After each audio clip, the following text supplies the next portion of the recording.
Alright mateys, we're back here in Australia.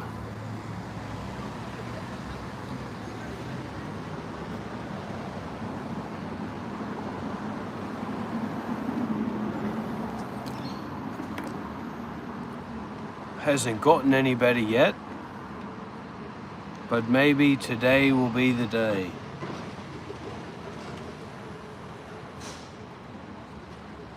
When Crocodile Dundee and Kangaroo Jack himself comes up and welcomes me to the great down under.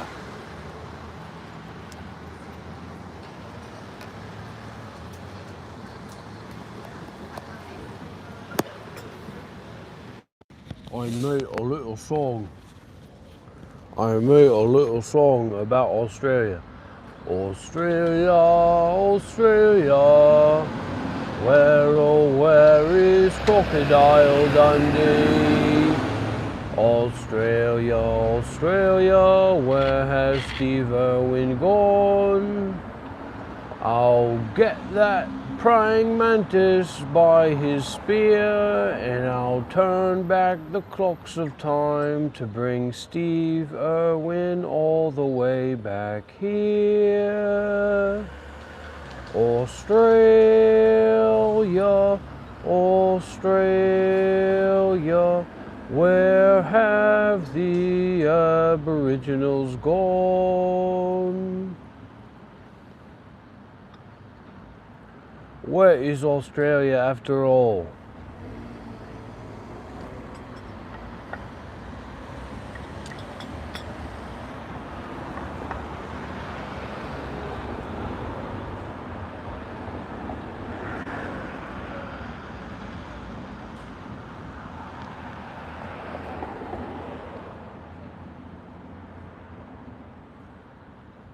So I'll just keep working at it, and I think things will get better day by day. But, you know,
Australia, Australia, where have the Aboriginals gone? Where is the pure Australian blood that has so long been gone? Steve Irwin, where are you, my king? Steve Irwin, you're the best.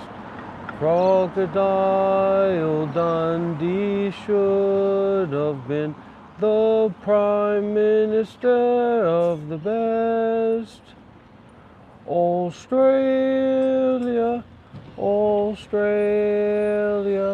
oh please come near to me. The beauty of Australia is found down on your knees. Let's pray to the kangaroos and the billabongs too. Australia, you are dear to me.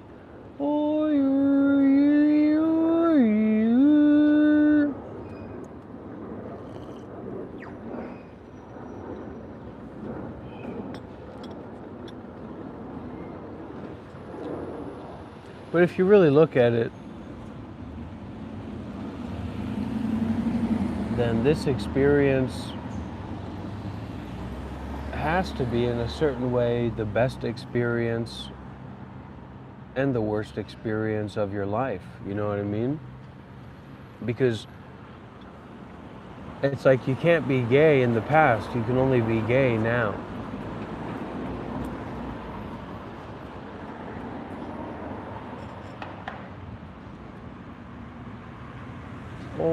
Australia, Australia, please come back to me.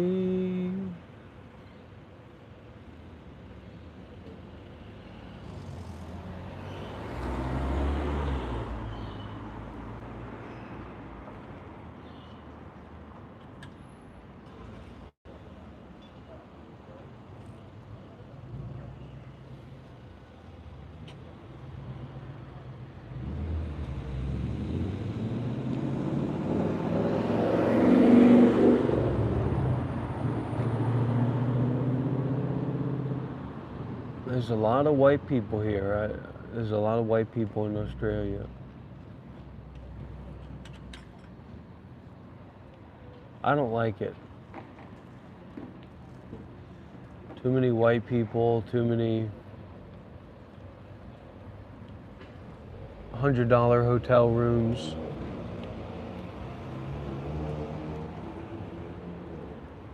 Too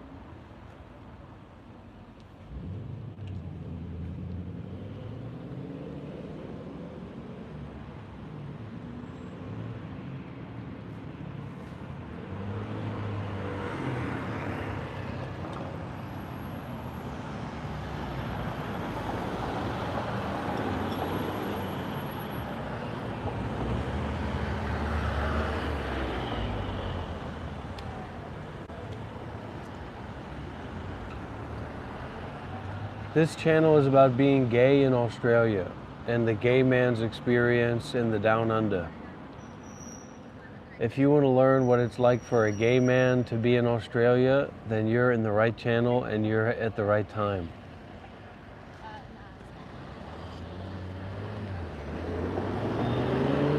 And I was at a convention yesterday for Buddhism, and they said it was a trans convention. And you know what I said? I'm going to transition to being,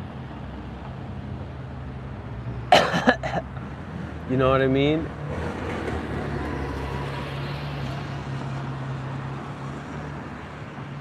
No, but they did. They said it was a trans conversation, but one person was non-binary and one person was they, them. So neither of them were trans, right? So I don't know what they were talking about, but they were trying to push forth a trans agenda. They were trying to put forth a gender agenda. And what I had to say about that was, don't tread on me.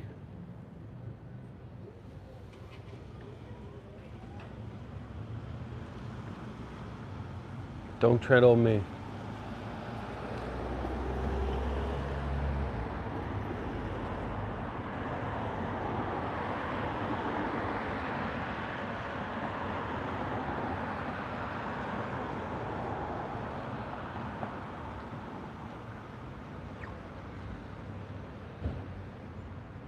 I can feel the links, I can feel the connections here in Australia to the great times of old, of young white men going from one place to another and genociding populations and taking their resources, and I can feel that spirit in the air. I look around at these Australian men, and they're very fit and they're very toned, and I think these are the men that butchered, and these are the sons of the men that genocided the Aboriginals and and everybody who didn't want to give up the good stuff.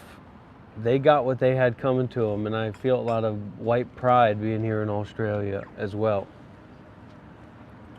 Hey, I'm just saying how it was or how it is. I'm not saying that I'm that kind of person that does that kind of stuff. I'm saying that those people were that kind of person that does that kind of stuff, and somebody should do something about it.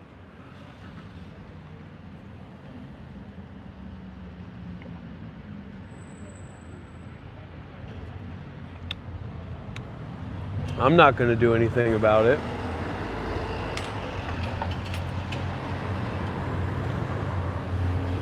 I can't. I'm just trying to get by here as a spiritual digital nomad.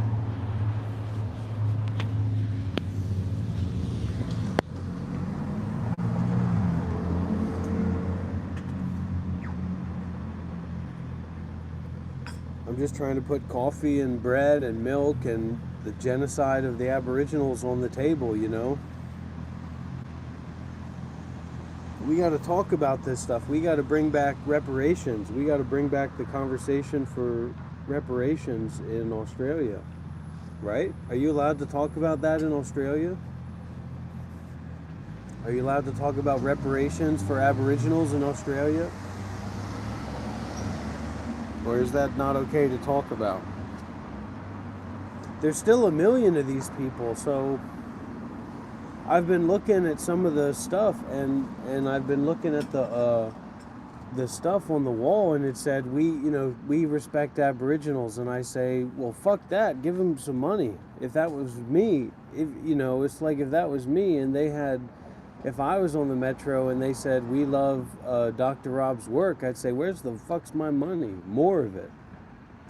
That would be me. I'm not Aboriginal, so I don't know what kind of programs they have on offer. Maybe they're pretty satisfied with what's going on. I don't know.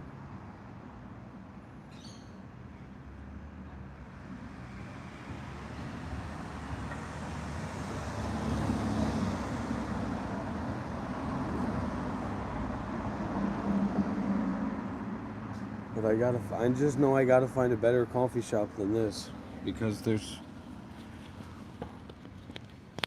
I need like a lazy boy recliner kind of situation here. It's cold. And and I want to hold people accountable in this community. Why didn't any Australians tell me how freaking cold it is? Everybody said it's summer. I thought it's going to be the desert. I thought it's fucking Kangaroo Jack desert, a Crocodile Dundee weather out here, and I'm freezing my ass off. Every day's colder than the last. It's cold as all hell. It's cold. It's winter time. Somebody said, "Oh, once you get here, this is going to be the summer. It's the other part of the world." It's freezing cold in Australia, and it stinks like fish. Stinks like old fish.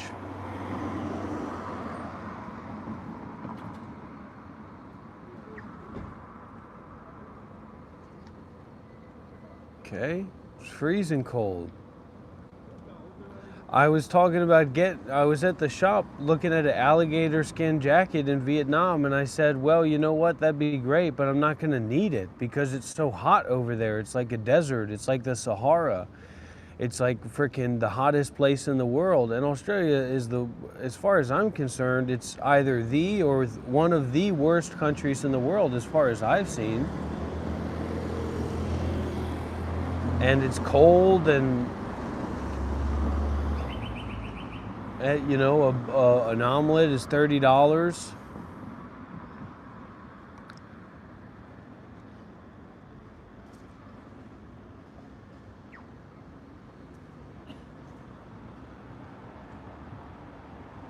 Basic research. I don't do my own research. I depend on my research associates and my students to do my research for me because I'm a professor. because I'm a community leader, because I'm a well-respected man with students and devotees that'll do the work that I need to be done. I don't do my own research. I graduated from that. Now I delegate. I'm a delegator. I'm delegating research. I'm delegating responsibilities. I'm delegating authorities. I'm a delegator.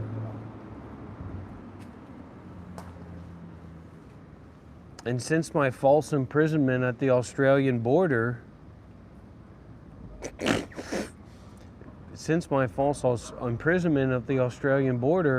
I'm waiting for a van of Australian Samoan women to pull around the corner and arrest me for speaking against the Crown.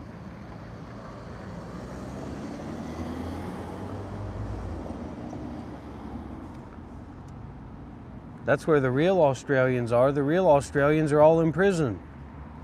They're either that or they're drunk in the outback. It's a dangerous place. Dangerous people.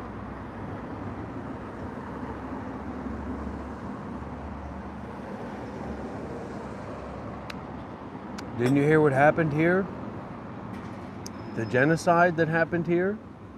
The Aboriginals?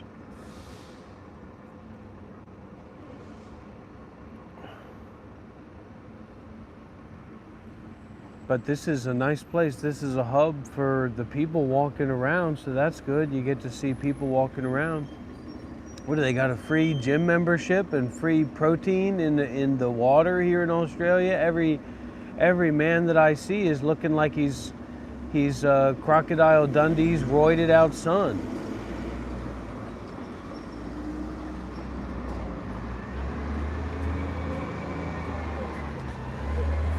I was imprisoned at the border for false claims against my life and against my work.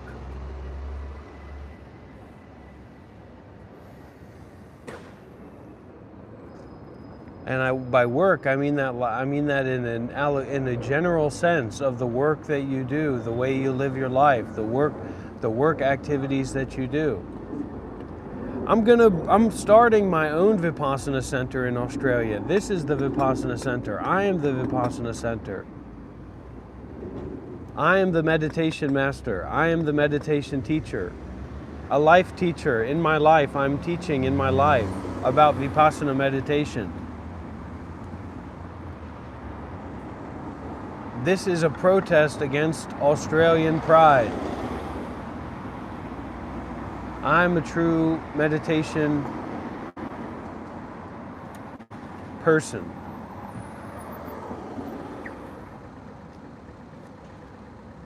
Well, let's write a blog about it. Let's all write blogs. And I was thinking about that too. I was thinking about Twitter or Threads, and I was thinking about, what, do we think this is fucking Sex and the City? That this is the 1990s? Who are you talking to? Who are you writing to? It's time for us to get people back to work. Get people back to the work that needs to be done.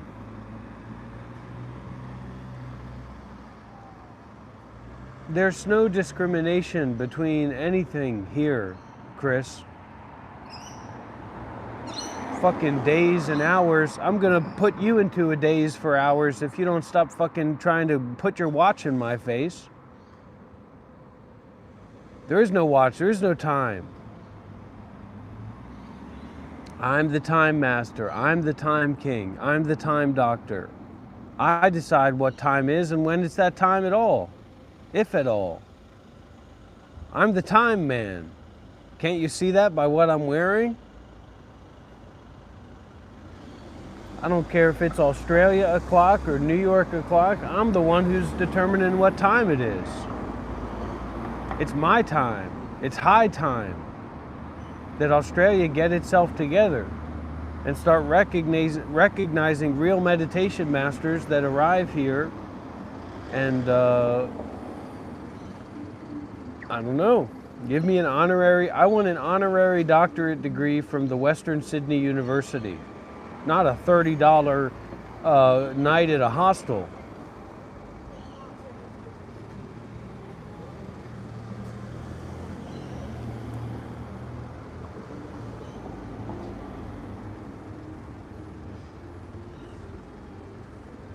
I am a master. But what you don't understand is that I was just talking to somebody yesterday as I was leaving this fucking meta convention. This guy, Samuel or Paul or Ronald or whatever the heck his name was, he said, you know, I thought you were a monk because you were wearing your little Chinese outfit getup. And I said, you know what? Actually, I'm not. And then he said, oh, well, wait a minute. I mean, are you a Dharma teacher? And I said, if I'm going to determine if I'm a Dharma teacher and just make up labels for myself, why stop there? I'm the fucking king of the world. That's what I am. A Dharma teacher, a meditation master, I'm the fucking king of the universe.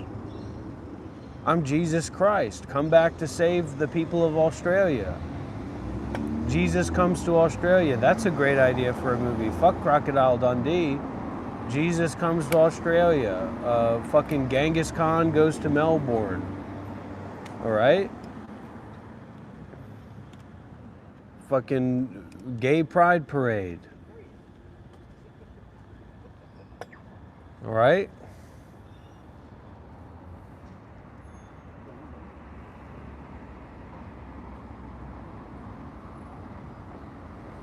So it doesn't mean anything. You say you're a master. A master to who? A masturbator? I'm not much of that these days. A master to your mama? That's for sure. Do you consider me a master? I don't know and I don't give a fuck. Who are you? Leave me alone. Don't say you're a master. Get away from me, sir.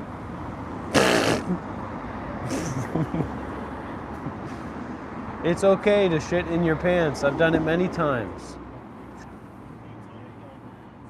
Just let it happen. Just shit. Shitting in your pants should be more respected because it's a very difficult thing to do and it's not something that you can just get over very quickly. You know, there's a certain amount of heart investment that goes into it. And if you didn't pre-plan it, then you have the chance to endure that, and that should be respected too.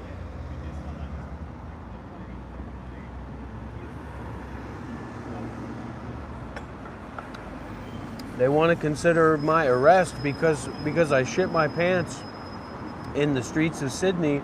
Well, why don't they consider to arrest the genociders of the Aboriginal people? Whoever the person who's in charge is, they should be held accountable, not me.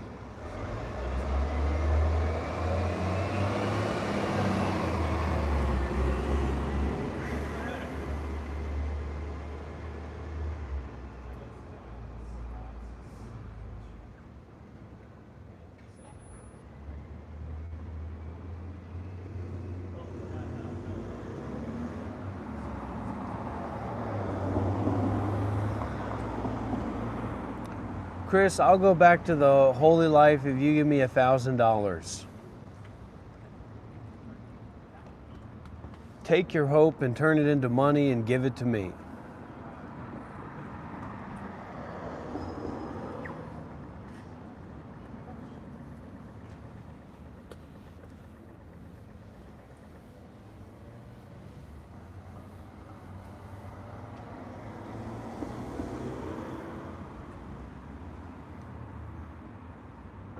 This Australia is the country of my people, of my ancestors, of my white ancestors. I have a white birthright to the country of Australia by my lineage, by my blood. This is as much my country is as it is the Queen of England's country. The Queen's blood runs through me.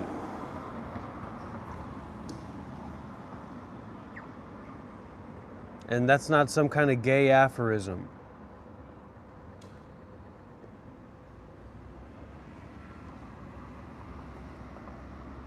Chris, you come around here talking like that, I will whoop your fucking ass. Don't you ever tell me what to do in my life. Don't you ever tell me which direction to go in.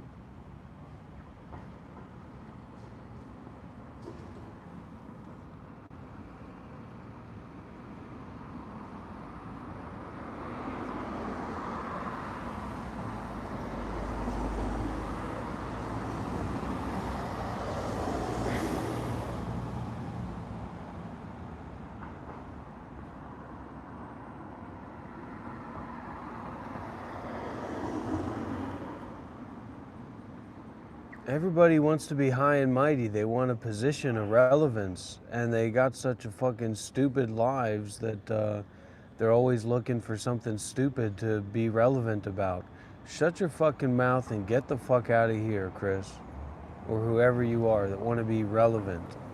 I'm relevant, you're not. Why don't you try to start a YouTube channel, try to teach your little fucking Nekama bullshit. Nobody's gonna watch it, nobody's gonna listen to it. Get off your high and mighty virtue horse and go suck your fucking thumb somewhere the fuck else.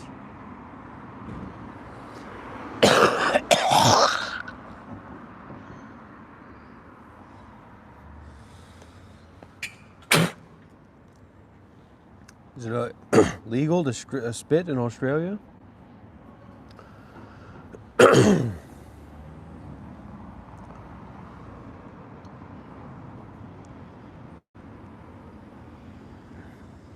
I tell you, this is where I get to vent, because when I'm around people, I'm such a goddamn pussycat, and I can't tell people that they're fucking dumb as shit and they better shut the fuck up and listen to me, because I'm the fucking meditation master, Vipassana meditation Dharma master motherfucker, and they're lucky to be in my motherfucking presence, okay?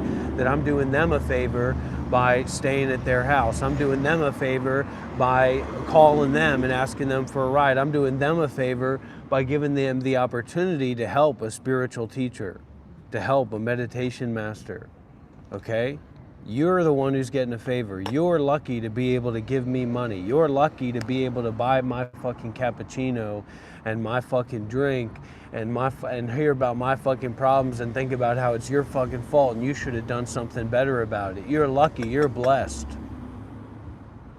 Australia should have welcomed me at the border. There should have been a fucking gay pride parade for me at the border when I arrived in Australia. Working. The last thing I'd ever want to do in the world is work in Australia for the white people who genocided the Aboriginals and destroyed this land and destroyed this country.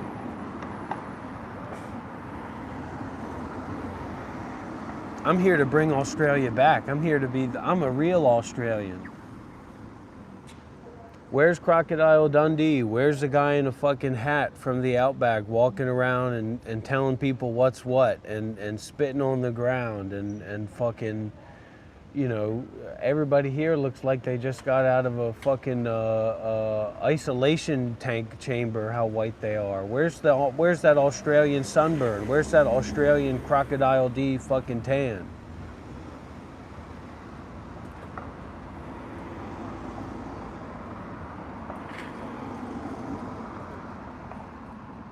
How'd all these white people get over here anyway? I'm betrayed by the fact that I'm too kind and too good of a person.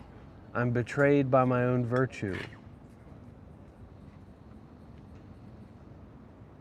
I am betrayed by my own goodness. That's part of the subject. That's part of what I wanted to talk about today. Why do you people listen to these fucking teachings and we listen to fucking Longchen-Pa, and Longchen-Pa says the way that it is, but you don't get it? Why is that? Why is it that you don't get it and I do? Why is it that I'm the teacher and you're not? Okay? Two things. The whatever Longchen-Pa says, and I'm in charge, and I'm the boss, and I'm the king and the creator, and I'm the master, I'm the leader, I'm the tulku, I'm the tulku, I'm the tulku.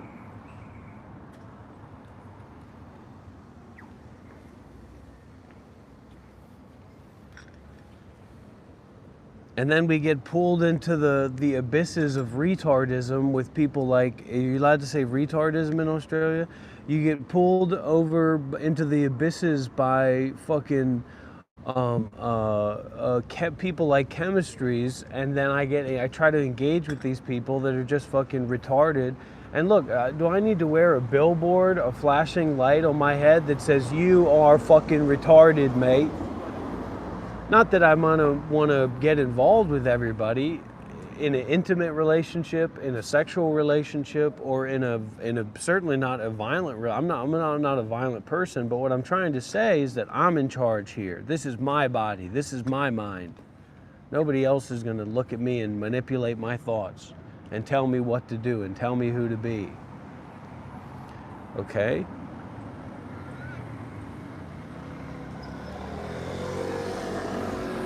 When it comes to the world of YouTube ego babble, everybody's a doctor of things that they know nothing about, that they've got nothing to do with. You need to find your own identity and stop stealing my work and stop stealing my juice, stop stealing my profound energy. I'm a very important man. Okay, these clothes are expensive because I'm wearing them.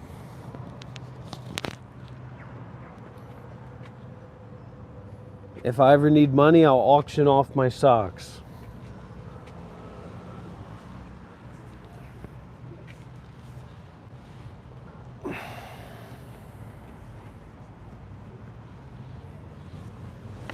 This is what being a spiritual teacher is all about. This is what being a meditation master is all about.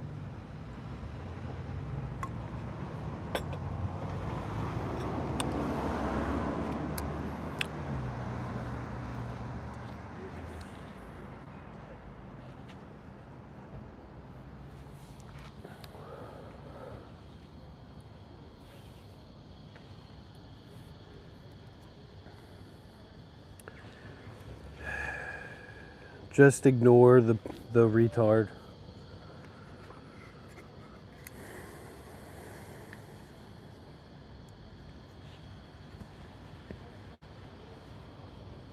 And I'm trying to change my ways, but every day I'm confronted by the suffering of the world, and my compassionate heart opens up to make a difference. I'm going to go to Bali when I'm paid to go to Bali. Is that understood? When I'm paid to go somewhere, I'll go somewhere. I don't go anywhere for free. I didn't come to Australia for free.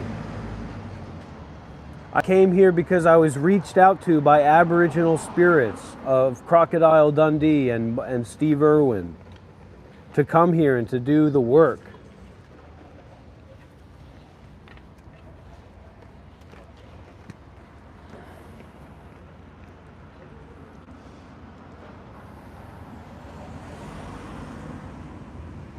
Oh, it's not bullshit. Oh, I am living the life. I am living this life. I am living the life of a spiritual nomad, a digital nomad teacher. And I have many students. A lot of people want to be involved with me. A lot of people would be fucking grateful to have a single moniker of my attention and my time in their lives to help them out and to help them develop themselves, okay? I'm a very advanced spiritual teacher. I'm a very advanced Buddhism teacher. I'm a fucking king is what I am. I'm a Dharma teacher. Trying to find a real coffee shop with chairs.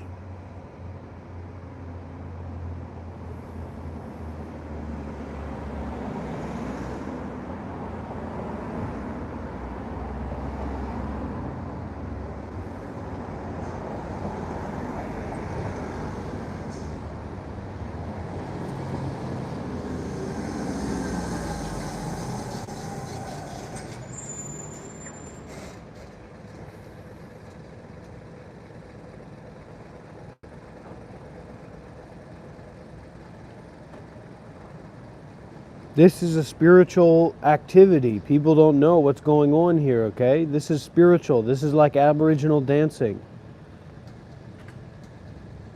Give me a didgeridoo. Put a didgeridoo in my mouth right now.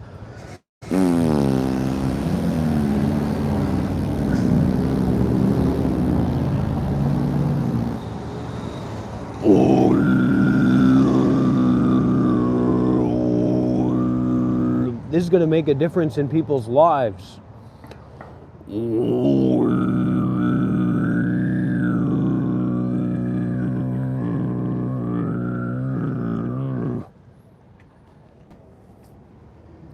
I've got a thing for men in uniforms. What can I say?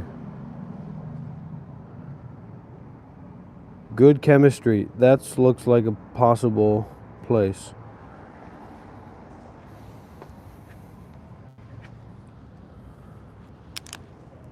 I don't have to tell myself that. I know that because I'm living that fucking life. Whereas you're just sitting around doing nothing. You're a nobody. I'm a somebody. I'm a spiritual teacher. You're a spiritual dimwit.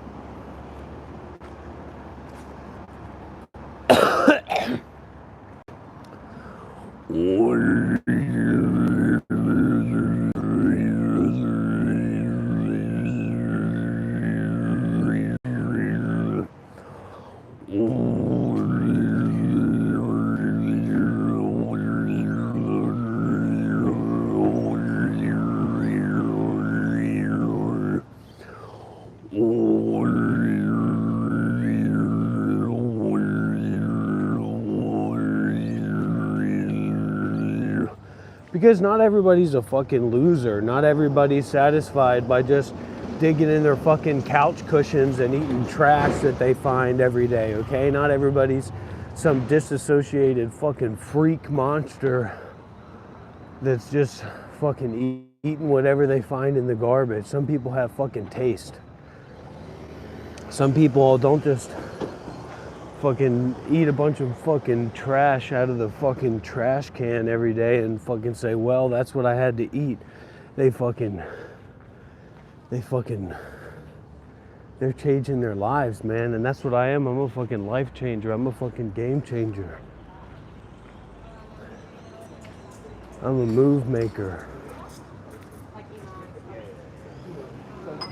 Oh my God. They got some big ass fucking dogs in here too.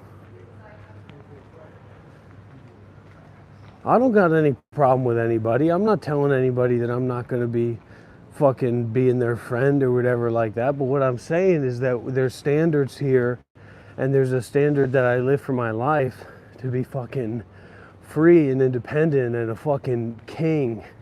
And I'm not going to let a bunch of fucking juice head Australian men intimidate me, okay? I'm a big man too, okay? I'm 6'1" on a good day. I can wear shoes too. I'll put on my little boots and stomp around once I get my Ozempic, okay? Wait till I've got Ozempic. Wait till I'm taking testosterone replacement therapy, okay? Fucking Australians. You want to see Australian beef? Wait till you see some fucking American Mongolian HGH fucking testosterone replacement therapy, okay? People are trying to intimidate me, stomping around like that. I'm white too. I'm also white.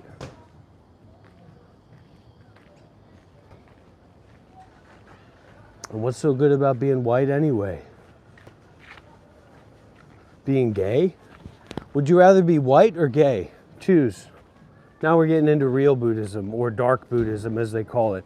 Would you rather be white or would you rather be gay? Huh? See, that's the kind of fucking stuff that I'm teaching about in fucking Australia. See, you're talking about me. Why do people like this guy? Why do people listen to this guy? I'm in fucking Australia. I'm fucking traveling the world. I'm a fucking spiritual teacher. I was a monk for 7 years. I'm the spiritual nomad guy. I am the gold standard for what a spiritual teacher is in 2025. I'm the fucking world changer. I'm the fucking one who's traveling the world for Buddhism and meditation. Would you rather be white or gay? Which one is it? Would you rather be white or gay?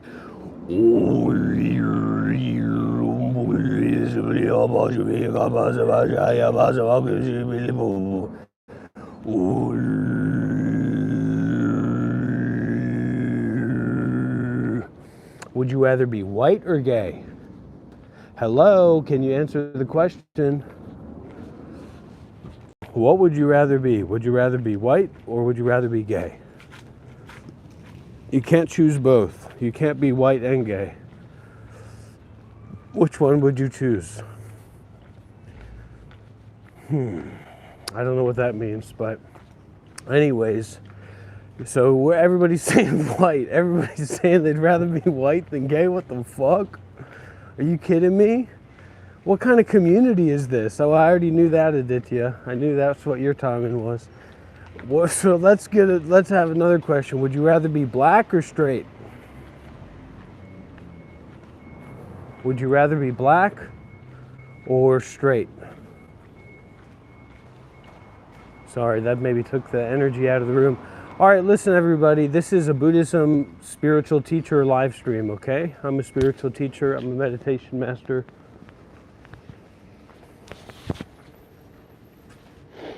I am not going through a mental health crisis.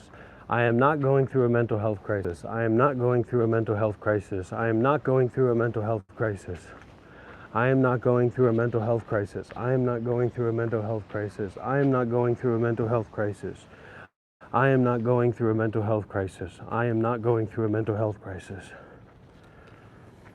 I am not going through a fucking mental health crisis.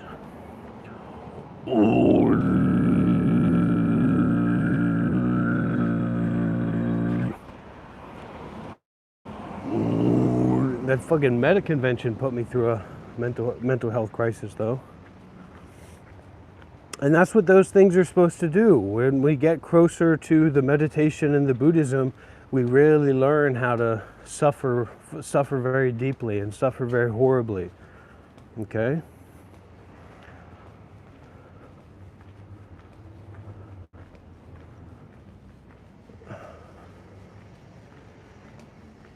We're gonna go to the park once we start getting some fucking donations in here. Look, everybody, my donation map on YouTube from the donations through Super Chats on YouTube went like this. So we need to bring that shit back the fuck up. This is my time, this is my value, this is my energy. I am not doing this for free. This is not a charity stream. We need to get some big fucking money donations in here. ASAP. We're up before I start fucking going crazy.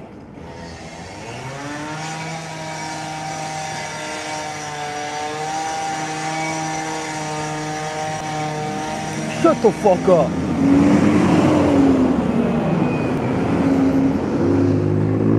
Shut the fuck up.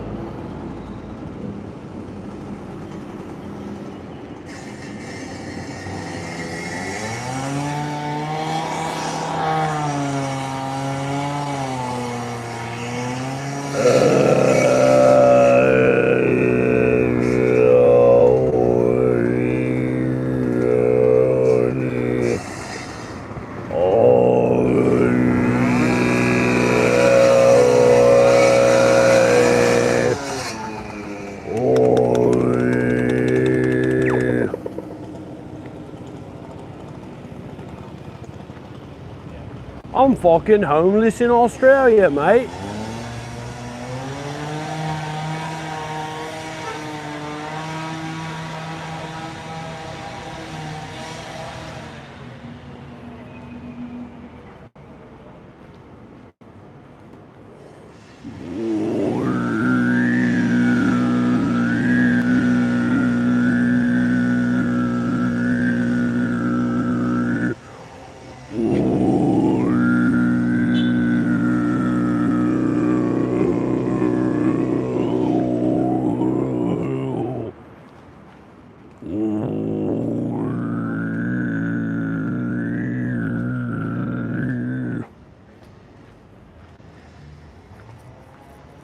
I'm the fucking boss. I'm the fucking king.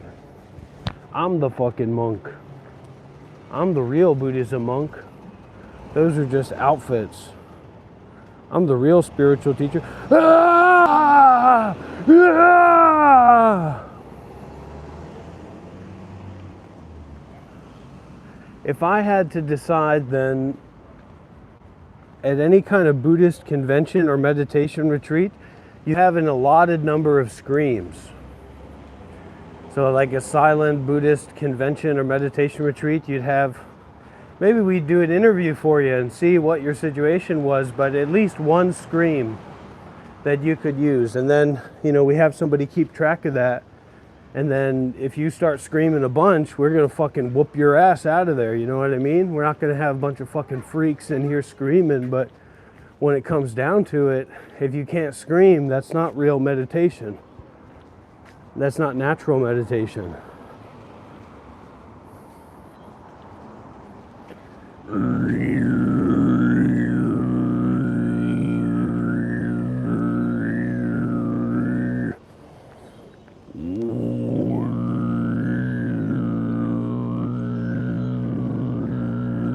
Good day, mate.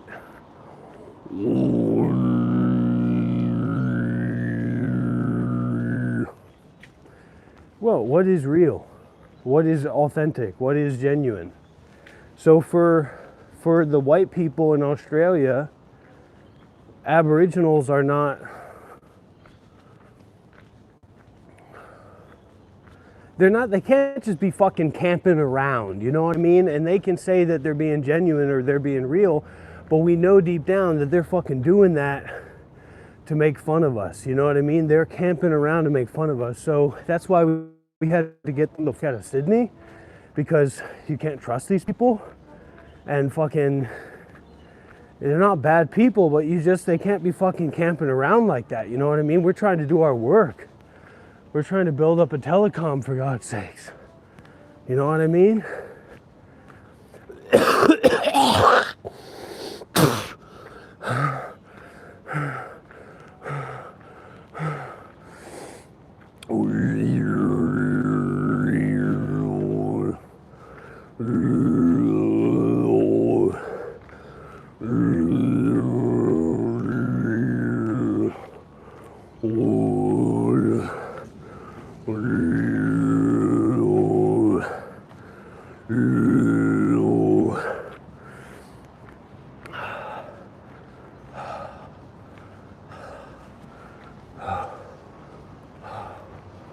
I'm in Sydney, Australia. Somebody please help me. But whatever you do, don't call the police, mate. Oh. Please help me.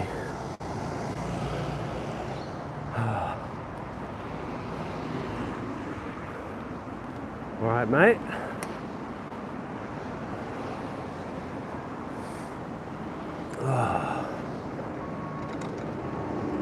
Shut the fuck up.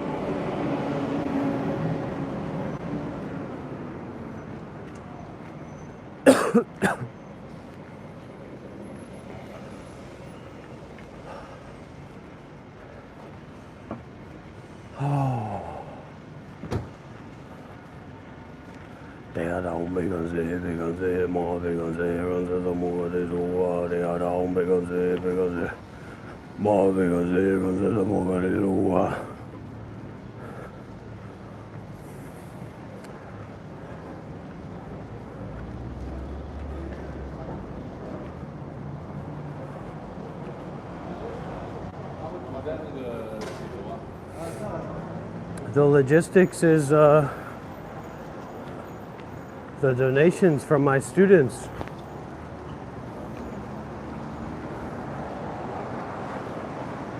But this isn't your normal classroom. This is the classroom of being concerned with the truth. And we can study the truth or be concerned with the truth or try to practice to realize the truth. But that never works out. It never ever works out. So I'm fucking winning, mate. I'm fucking winning, mate. Every step I take is a W. I heard there's supposed to be a lot of spiders and shit around here. Where are all the spiders? Where are all the fucking alligators and kangaroos and shit? This is just like Seattle. This is like a better version of Seattle or something.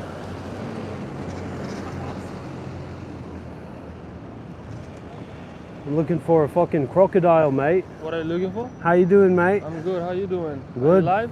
Yeah. How many views? 50 viewers, mate. Good, we're doing mate. it fucking right. Yeah, Okay, I'll follow this guy. Okay, mate. Appreciate you. That's how you fucking get it done. That's how you fucking make moves in Australia. You need to make the whole bush the same as Sydney. All right, mate. Get after it. We need to pave over every billabong. We need to destroy this fucking planet.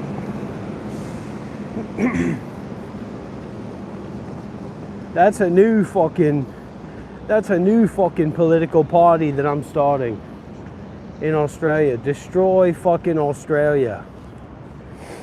That's our political mission. We won't stop until we wipe Australia off the fucking map.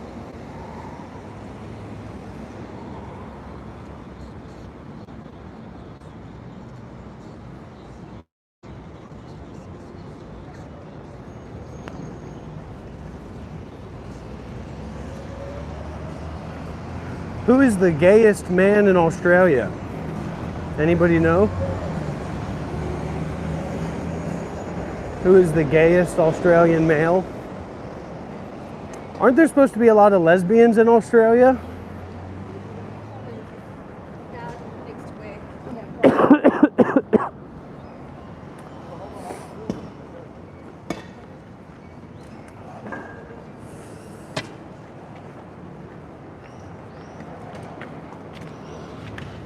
I just broke me fucking trouser shoe.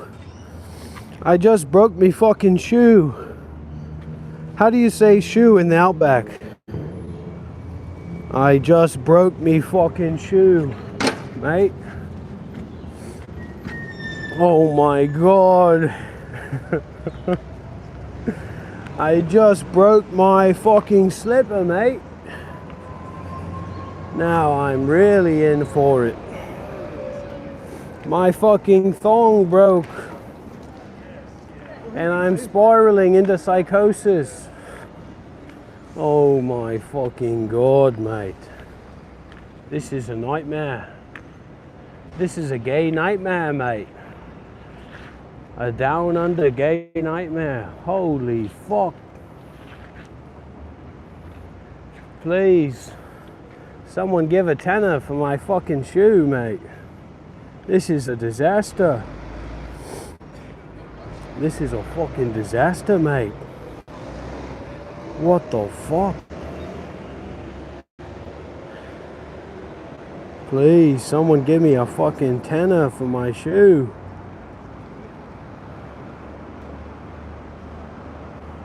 Now I'm gonna be walking around in Australia with one fucking thong?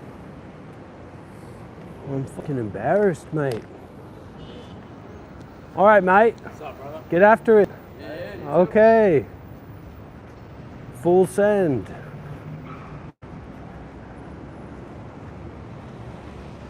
Oh my fuck.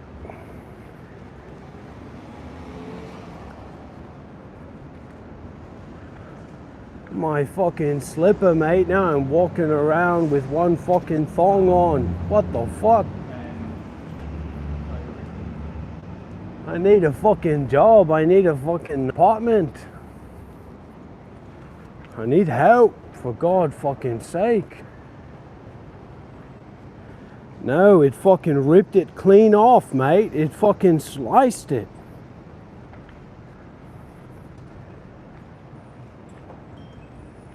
Fucking hell. This is bad. I was just fucking mucking about, but now I've got one shoe on. Fucking hell.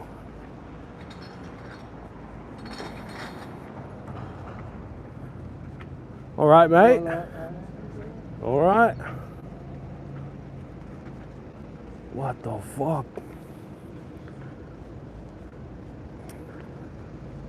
What the fuck?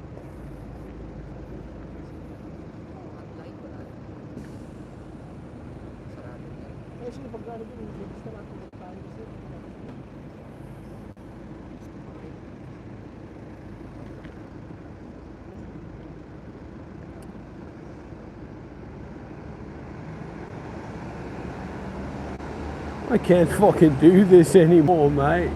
I'm fucking wasted.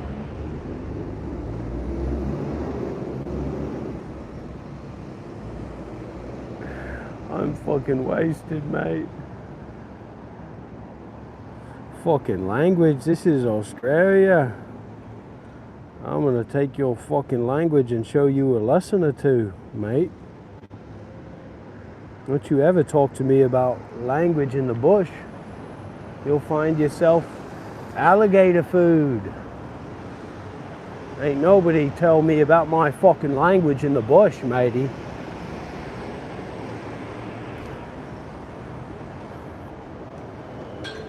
Unless you want to be alligator food.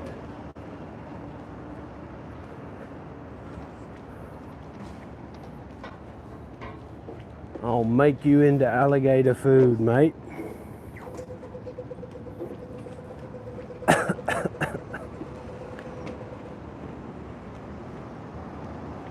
I need a fucking shoe.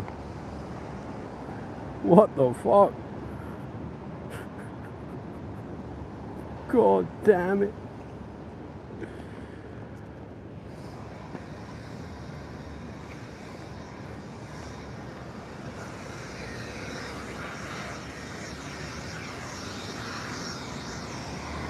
God fucking damn it, mate. I need a fucking shoe.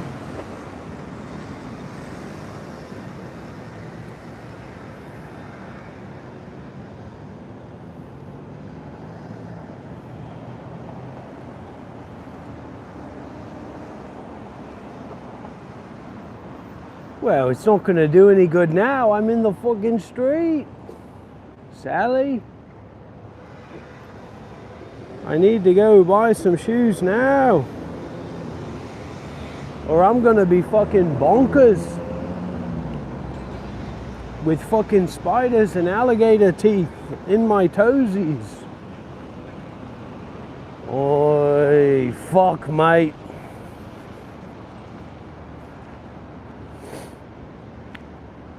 I'm the best Australian fucking spiritual teacher. Oh my fuck.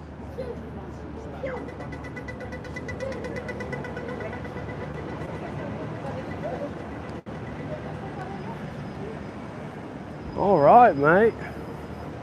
Fucking hell. Hello, I need fucking shoes.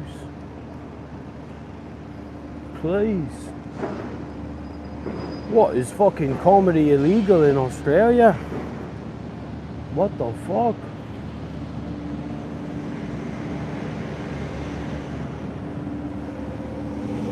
All right, mate. Please, someone fucking help me. I'm long gone.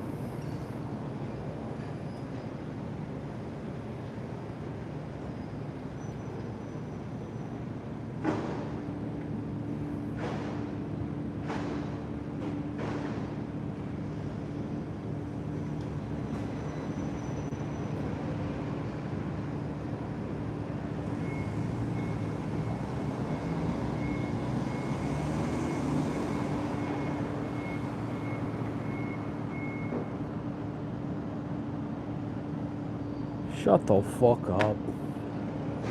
Don't you ever tell me how to talk my talk.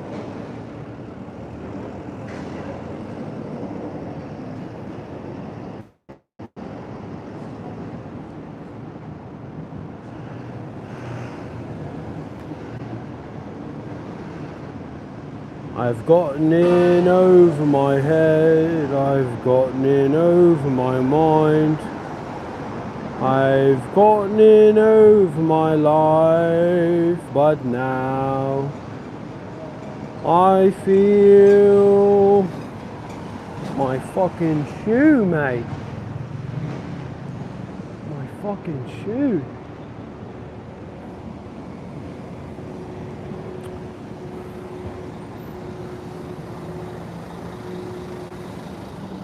Fuck.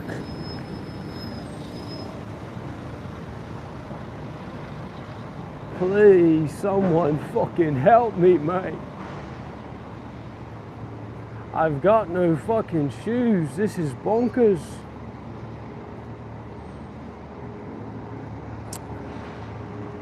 Well, we're on the move here in Australia, so I don't know if your mate's going to be able to catch up or keep up, but if he can, good on him. If he wants to get the fucking Dharma, then I'll give it to him.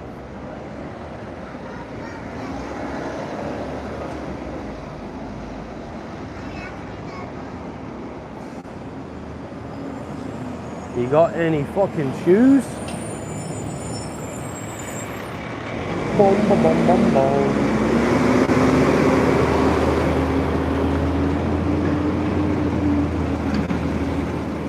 My fucking God.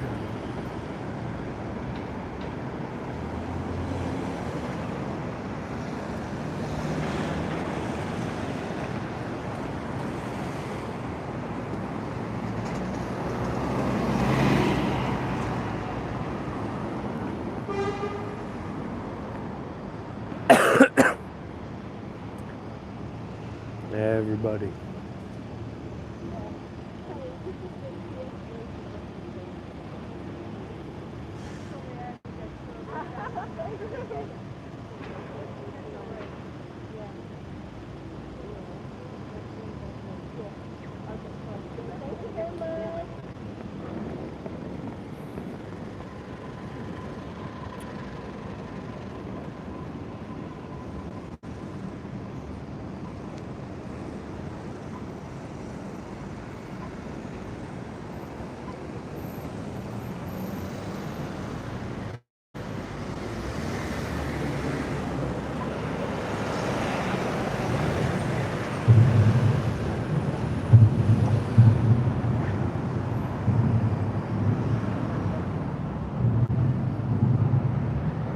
You know what they say about the crying wolf in Australia?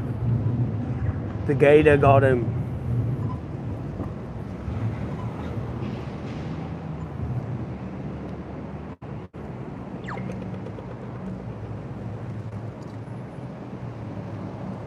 And I'm the one who's gonna get the gator. I'm the gator hunter. I'm gonna get the fucking gator. All right, mate, cheers. Yeah. Here's what I need. And these are the fucking no more fucking Asian fucking slippers. The real fucking man's world fucking thongs. That's what I need. I've felt embarrassed to not have fucking shoes in Aussie. What's an Aussie man without his thong?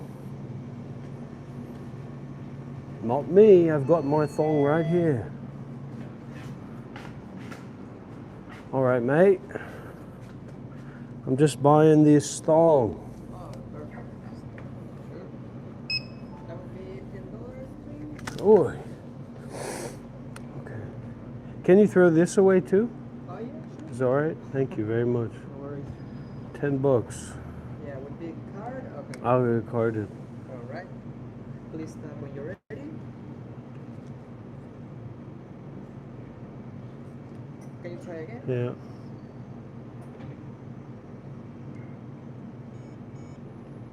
So let me try again. Okay.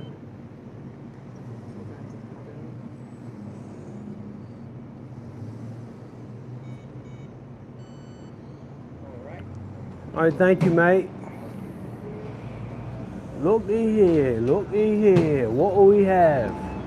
Fucking shoes on the feet, a fucking prim fucking Australian man. That's me. Now nobody's gonna be fucking telling me what to do and where to go because I've got fucking shoes on my feet.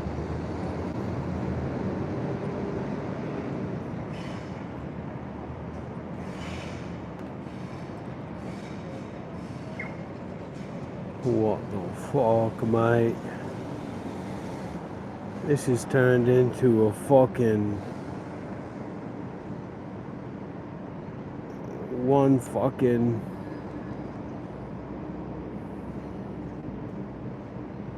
fucking hell. Fucking hell, mate.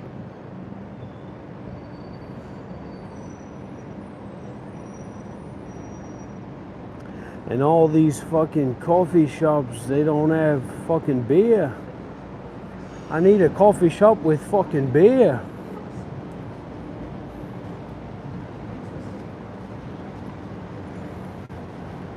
And a fucking cigar.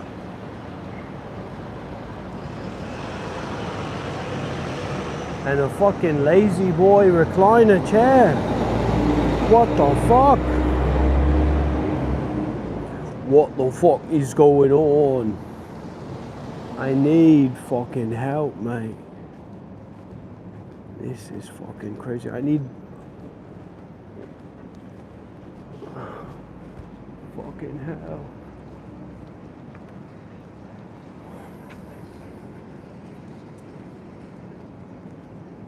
Jesus fucking Christ, mate. Excuse me, Grandma. This is just how we do it in Australia. Oh my God.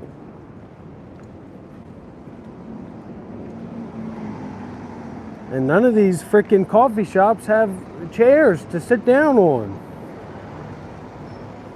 The hell kind of world is this? I need a fucking coffee shop where I can cross my legs and teach my Dharma.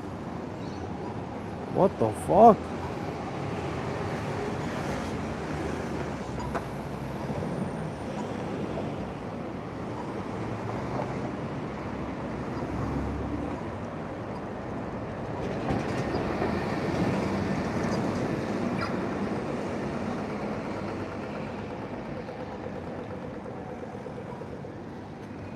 Gotta figure this the fuck out.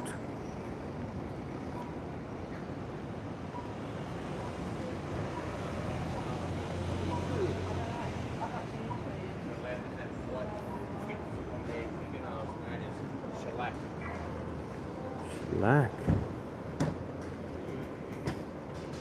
I need a fucking... No, I need a fucking coffee shop, mate. A real coffee shop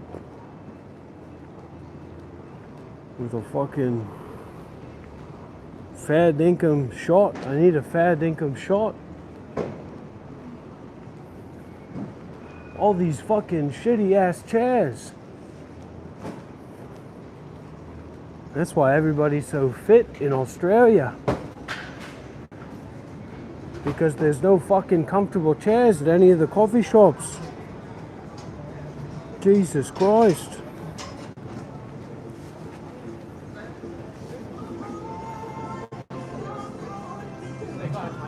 So like, yeah, some days I can... No, you're not.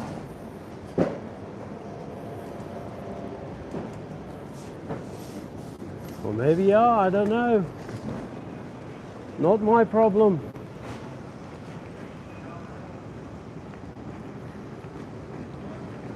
I need a fucking chance here. I just need a shot. I just need a cappuccino. I need a place to fucking give it my best shot, for Christ. Good word.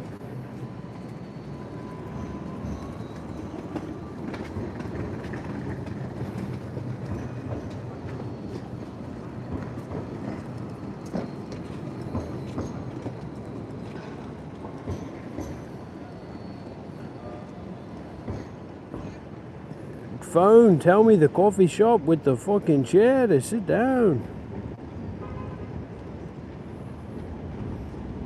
House. Every fucking coffee shop has enough food to feed the fucking Genghis Khan invading Australia, but they don't have a fucking chair to sit in. What the hell has happened to this country?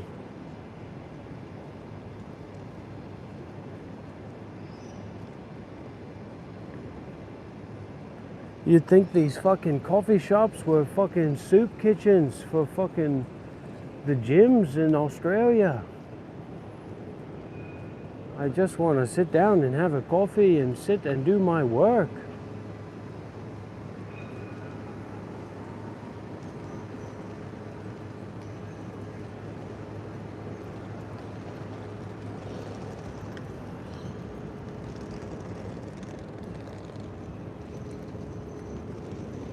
I'm going to be sitting at a Starbucks in Sydney, breaking a cardinal rule of post-monk life.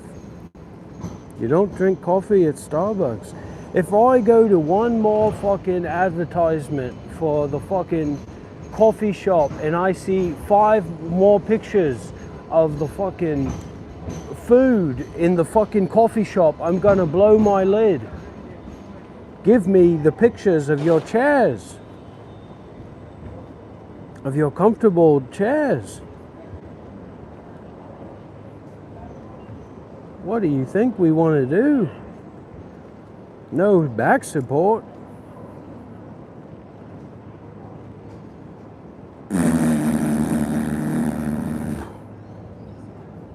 I'm a digital nomad. I need to sit at the coffee shop and do my work. What the hell? What the hell is going on here in Australia?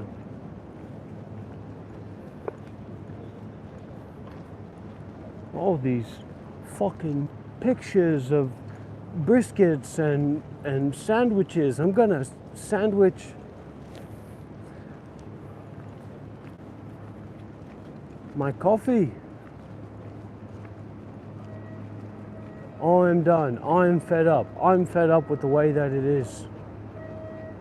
No, no, no. Don't even mention that fool's name.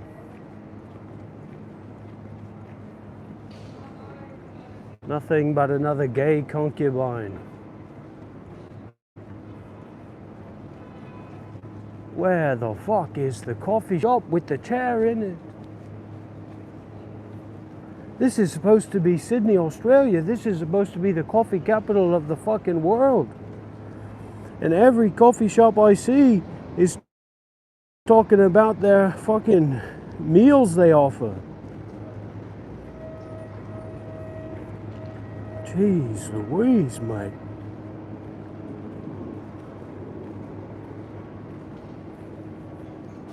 Oh my God, you got the prawn proster at Brews Brothers Coffee and Tea and Co, did you? How am I gonna sit here and have a coffee, let alone have a fucking meal in a chair like that? What the fuck? I'm protesting against Australia.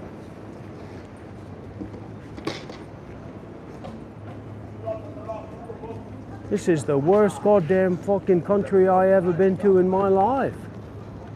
You want to arrest me for that? What happened to free speech?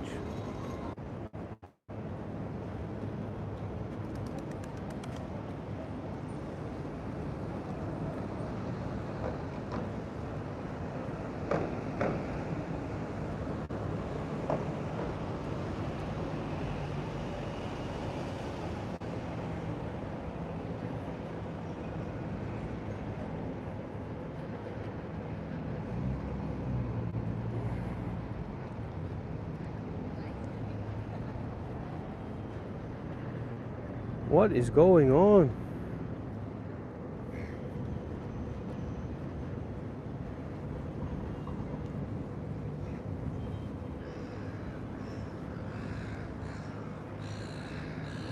I was just messing around, but I've gotten myself worked up at this point. I'm ready to cry again.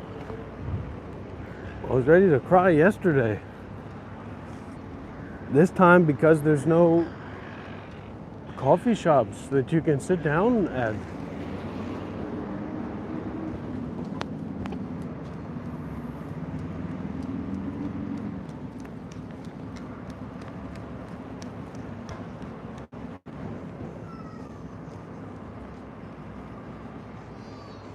It's enough to make a man weep. Don't worry about what I'm doing. I'll do what I do and you do what you need to do. Orange lantern. What the fuck is... Do people in Sydney, Australia not like to sit down? Oh my God. I'm losing my fucking mind.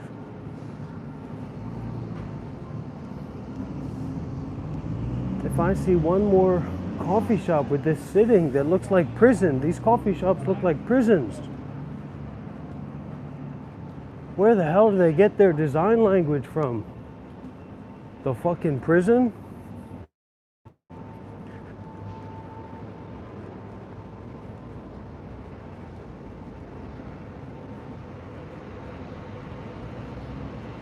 It's gonna turn out fine once I find a coffee shop that has real chairs in it.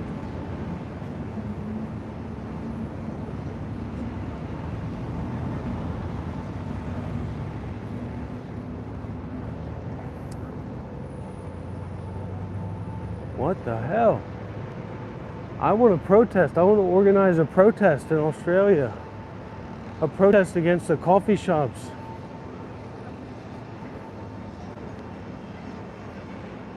This is unacceptable in a white country, in a white man's country. This is the best you can get. Outdoor seating here.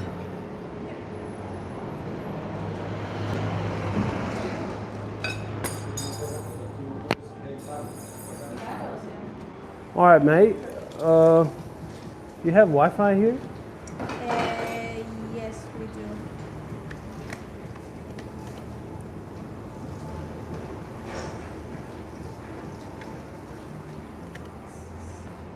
Just here, or you have other sitting places? You can ask your reception for the house.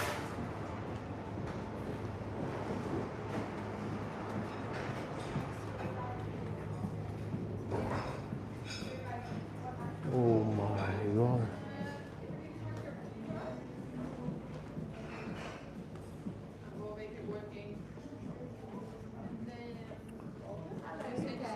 All right, mate. I'm just going to this coffee shop, so they said to ask for the Wi-Fi. The Wi-Fi is just Yeah. here. Is that right? Okay.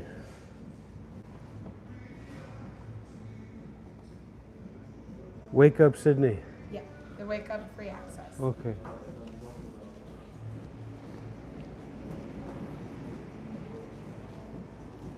Bugger, mate.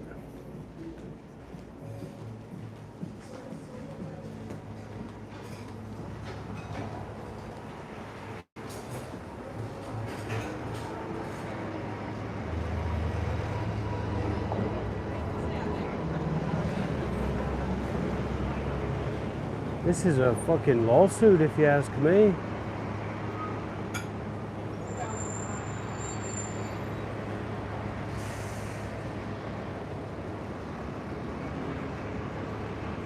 This country has gone to shit.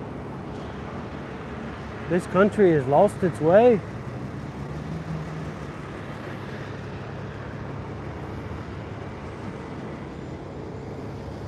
This is why I don't stay in America, because they don't know how to put fucking chairs in coffee shops. What the fuck?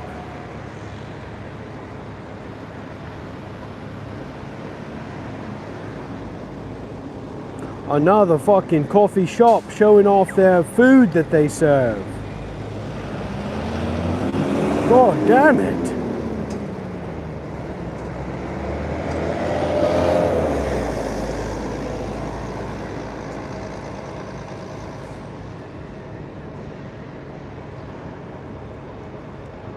You know, who are these people? I mean, who are these coffee shops being designed for? To sit in these uncomfortable chairs. Even without a cushion. I mean, this is the design that they put in. They put these designs in.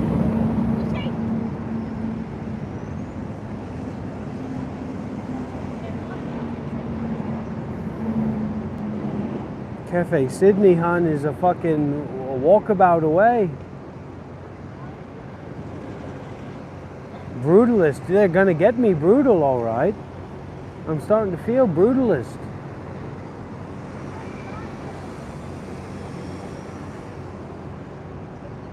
I can't stand it. I need a doctor.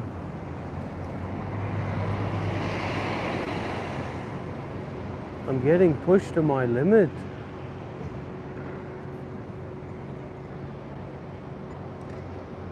I don't even know who I am anymore. I thought the coffee shop I sat down at this morning was a bit of a shit pile, but it turned out it was one of the best cafes in all of Sydney.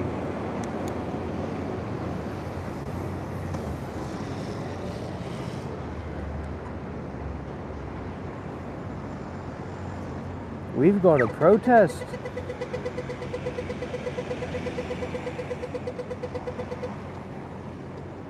This fucking place sucks.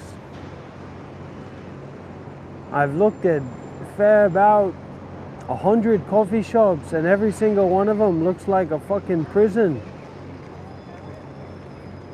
Looks like a place that should be imprisoned. You'd hate to stay there. This is a fucking shit country. And I'm done holding back saying it. Because to not offend my constituents, to not offend the Australians, this place is fucking shit. Send the Samoans. Send the bus full of Samoan women to fucking get me out of here as soon as you can. I am done with this Australian situation. I haven't seen a single man in a leather jacket. I haven't seen a single woman smoking a cigar. I haven't seen a single fucking crocodile. I haven't seen a single fucking kangaroo. What the fuck is this place?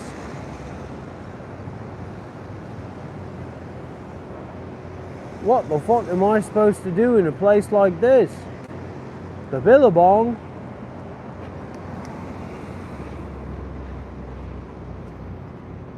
This seems like a Billa fuck all along. And I'm about to fuck along.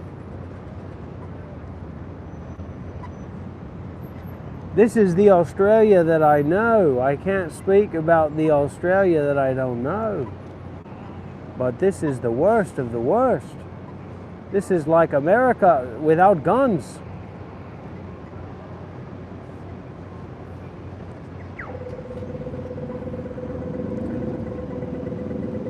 This is like drinking a bad cappuccino.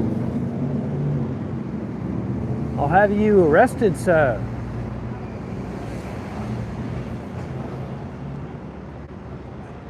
Shame on this country.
All right, mate.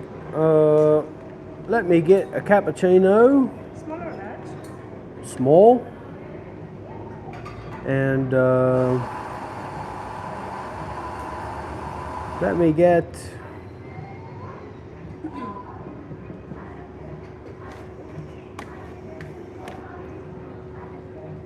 How about this? Let me get a protein bowl. How much? One protein bowl. I'm just gonna get the cappuccino. So, cappuccino and that's all. That's right, mate. It's $4.80. Okay. All right, thank you. Les?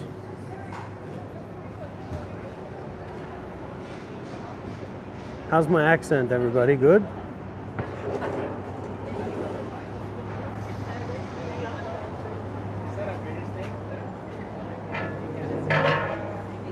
I think the kangaroos hopped off with all the culture.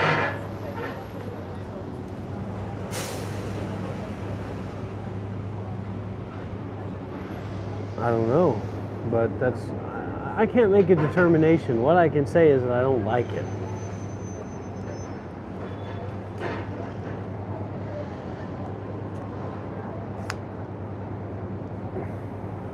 This is what you trade. This is what you trade your minimum wage. This is what you trade your economic success for, is any semblance of anything good.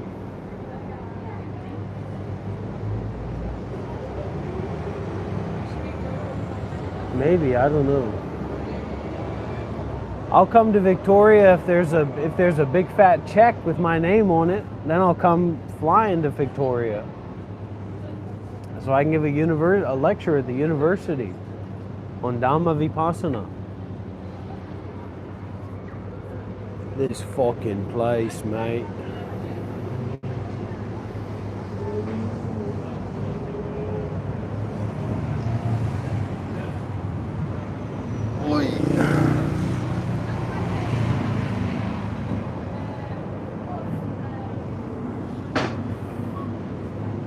Sydney, more like fucking not my interesty.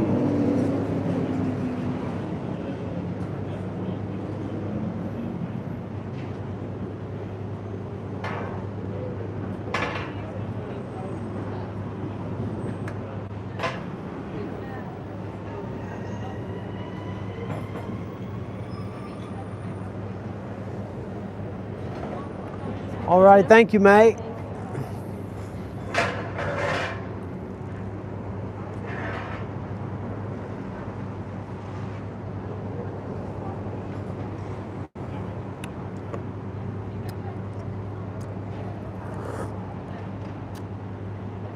The people look good. The people look fit and toned. I've been telling you all about these good-looking Australian men, but the coffee shops don't have anywhere to sit down really comfortable. So it's a little bit different from Vietnam. You know, they have more of a Slade Black and low down culture, you know what I mean? That's more my timing. This trip has really made me appreciate more about Vietnam and, you know,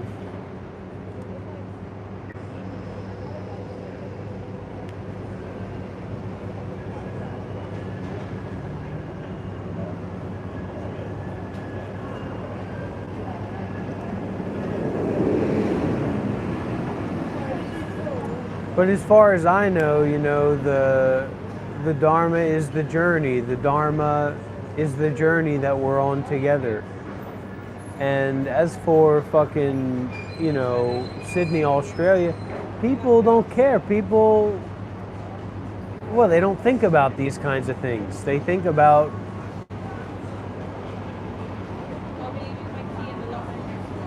and they say, well, Rob, you don't get it. You're too fucking fat to get it. And I say, you know what? That's mean. And maybe I'm not a cool guy. Maybe I'm not an awesome guy who's taking off his shirt at the rave and fucking,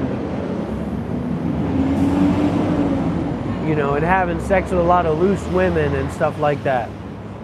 and being a loose man, whatever. Maybe that's not me. Maybe that is, maybe I'm angry about that. Maybe I deserve that Australian lifestyle. Maybe I want that Australian tech job. I want that Australian apartment.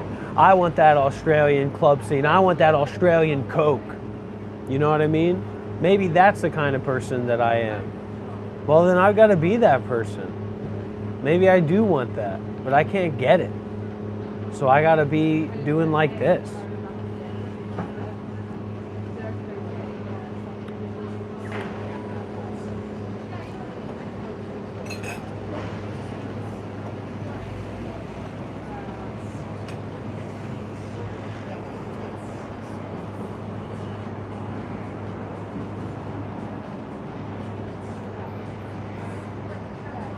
Nobody here is talking about Coke, okay?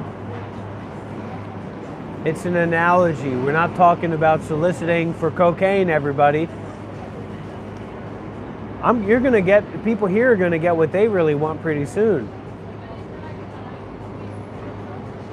When I strip down and get myself arrested in the streets of Australia, screaming the truth of the Aboriginal cause.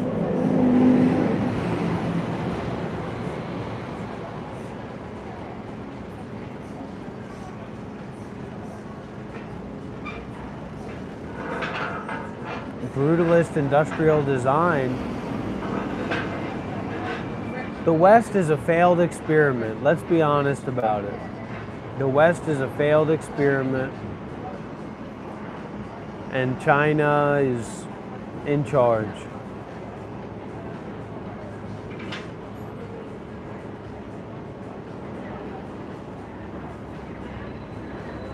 I think maybe it's time to settle down. I don't think you can get bailed out here in Australia. The way that the Samoan woman at the border checkpoint was talking to me, they put you into a fucking isolation tank and electrocute you until you dissolve into nothing. You know, and then that's when they do the autopsy, or they do the autopsy while you're being electrocuted. That's what the frickin' border patrol lady was telling me. You know what I should have said? I should have said I'm an American citizen, and this country, by way of Magnus Opus, belongs to me. I should have said I'm white too. This is a white Australia.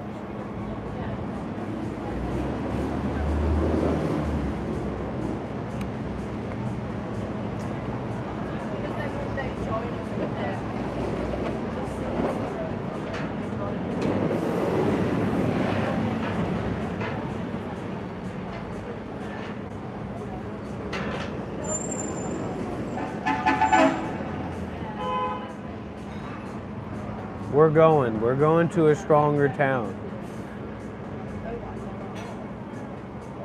But I've had it up to here with Australia. I make my money in Australia and I live my life back in Vietnam.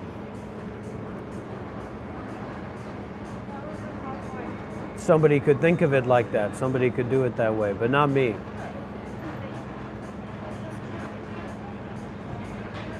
I'm looking around my back for the Samoan border guard, the Samoan border patrol to fucking grab up me in a van and take me away to an Australian prison.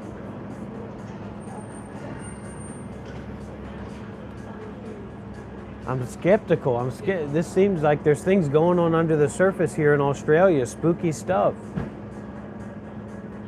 I don't trust this Western culture. You know, where are all those Aboriginals at? Some camp, some prison camp somewhere? Where's the camp? Why can't they camp here in Sydney? I bet they know how to make a good place to sit down and have a fire. And it's so fucking cold in here. No wonder they're making fires and camping around as Aboriginals. It's fucking freezing. It's supposed to be summer. It's supposed to be a desert out here. It's supposed to be fucking kangaroos sweat all over the place. Wasn't Steve Irwin always sweating? Where did Steve Irwin live? I want to go to where Steve Irwin lived because it's too cold here. Desert, it's a concrete landscape. It's a hellscape of concrete and quasi-whiteness, quasi-Englishness. And now I'm waiting for a group of Australian men to say, "What are you doing? Get the hell out of here. But they're too busy at the gym to stand up for their country.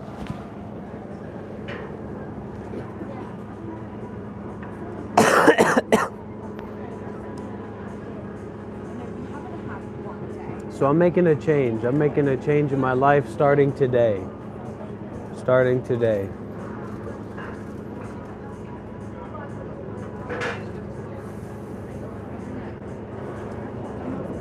A change for the sake of non-white Australians everywhere.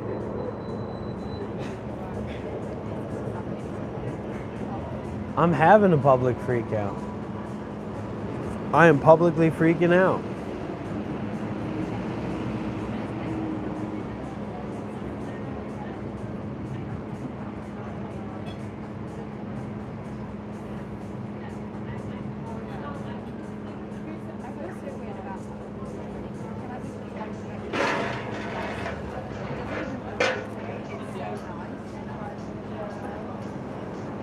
Well, it's the same like when because children come from no culture, right? Children come from emptiness, so they don't have the same culture as the adults that they're born from. They don't have the same culture, right? So it's an emptiness. So if you make use of that emptiness culture that they have, that lack of culture, then all the children can learn fucking Chinese and Australian Billabong and American English and everything. They can learn all these languages at once. Easy. Just by being around people that are fucking talking to each other in language. But you see how they raise kids where they don't know what's going on.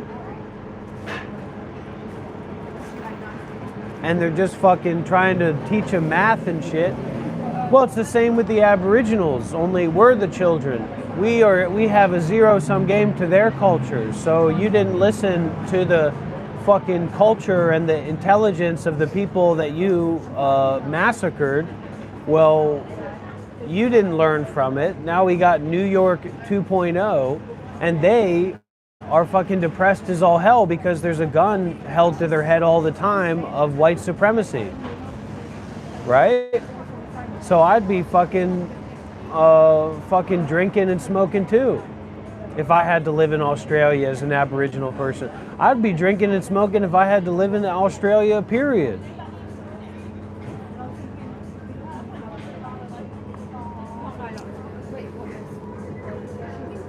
Unless you want to come here and make some money, but that's not me. Australian money isn't worth it to me.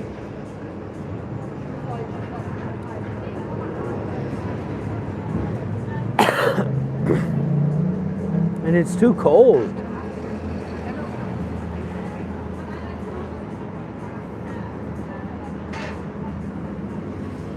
The government needs to do something about Sydney, Australia.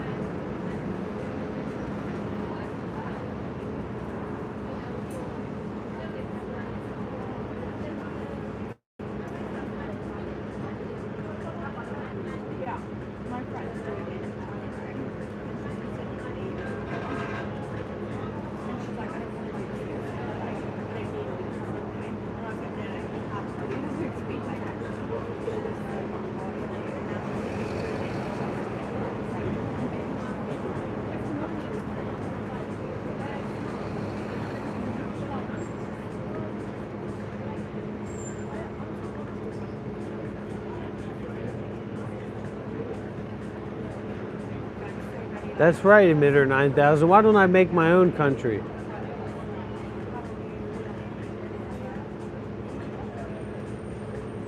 That's what Australia did, right? Captain Cook founded Australia. What's the story? What's that Australian folk song? Captain Cook, he found Australia, hung up the Aboriginals. With a sail made out of Aboriginal skin, he sailed back to the England world. They built a sail out of Aboriginal skins.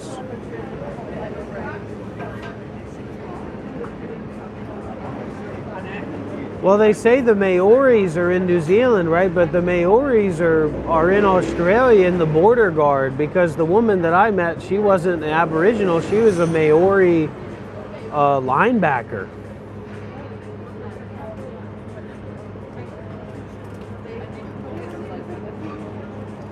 I'm scared. I'm scared of her. I'm scared of her appearing in my dreams.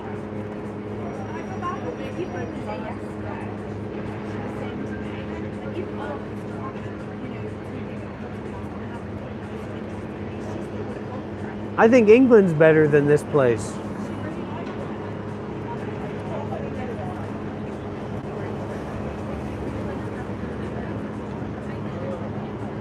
Oh my God. See, that's the worst. Then you get the Muslims coming in.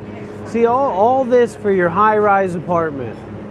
All this for your high-rise apartments. The Muslims are going to win, and the Chinese are going to win.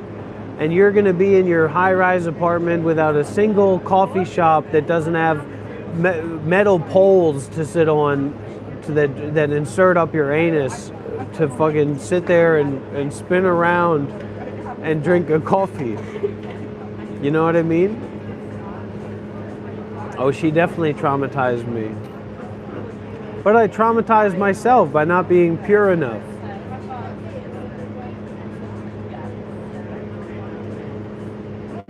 I should have turned into pure light.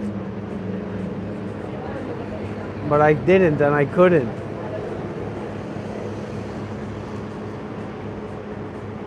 The age, I'll say it now, the age of Crocodile Dundee is over. The age of Steve Irwin is over. These new Australian men, these are not the Australian men of old. They haven't tasted the bush. I bet most of the Australian men here in Sydney haven't even seen a kangaroo before. You know what I mean? It's all tourists. Everybody here is a tourist. If you've never rode a kangaroo, are you really an Australian man? Aboriginal or not?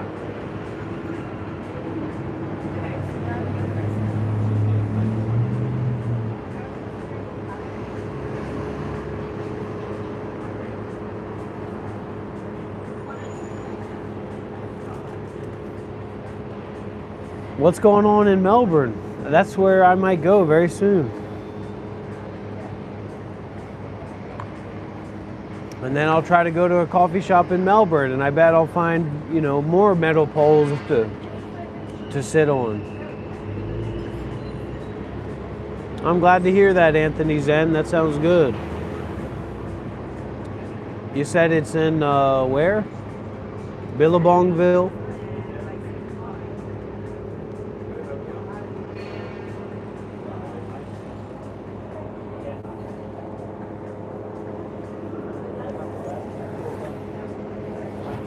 And I'm going to have to be here in the streets all day.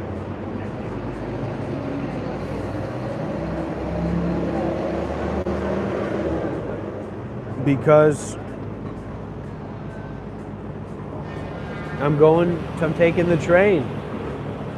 Canberra, math conference. What am I going to do at a math conference? Unless there's some Bitcoin hackers at that math conference that want to send me a few extra Bitcoin, then I don't want to go there. A math conference. I do my own math. Well, Louis got a few days to do, so I might just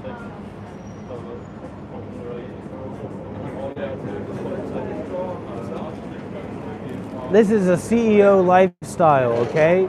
Chief Exonerating Officer. I'm the chief of exoneration. I exonerate myself and I exonerate the people that I can trust.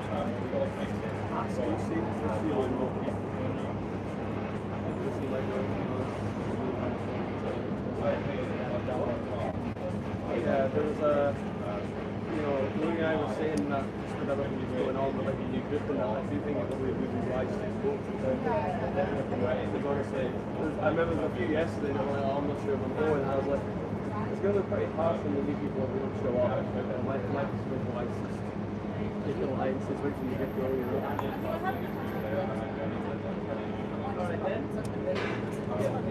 honestly, no one's gonna bat an eye. Yeah, just I'm a corporate leader. C, collaborative. O, organizational. R, residential. P, proliferous. E, extravagant. R, rendezvousing. A, actualizing. T, tentatively. E, exonerator. I'm a corporate leader. $7 breakfast between 9 and 7. I don't know that I'm gonna make it through today.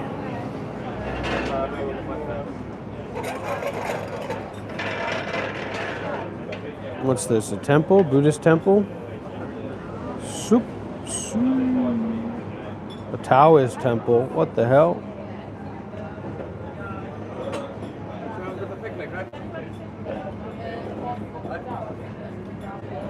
Kadampa.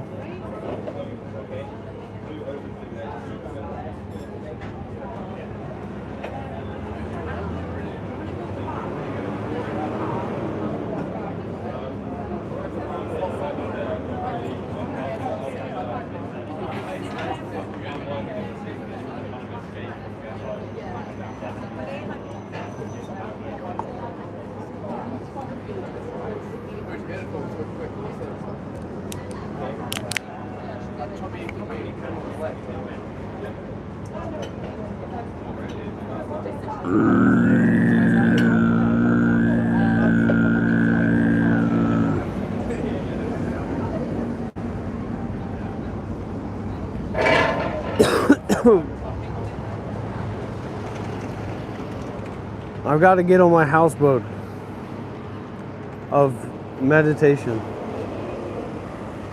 In the ocean of samsara, I alone am dropping my blankie.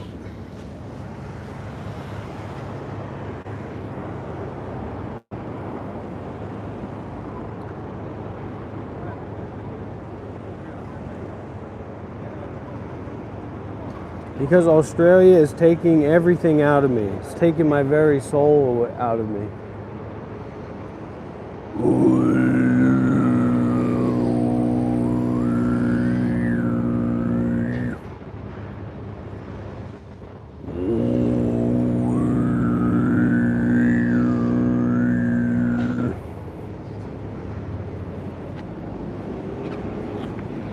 Oi.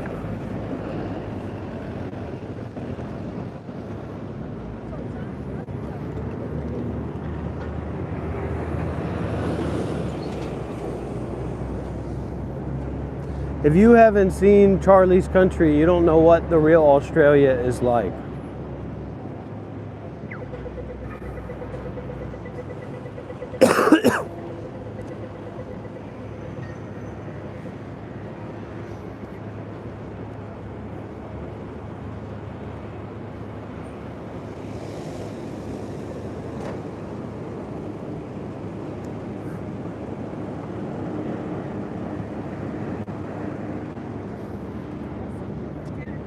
I just bought new slippers.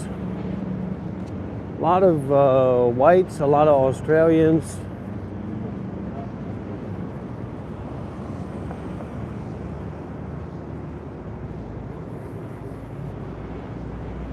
Charlie's Country.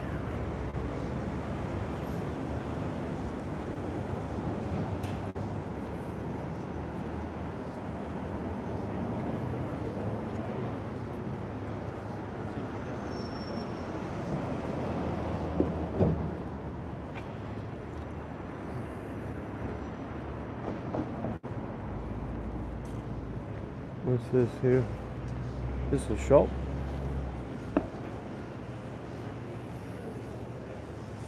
A True Blue shop.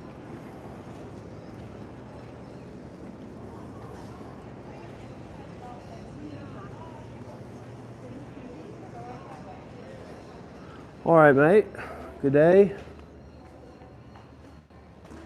How's it going? Oh, good. Let me get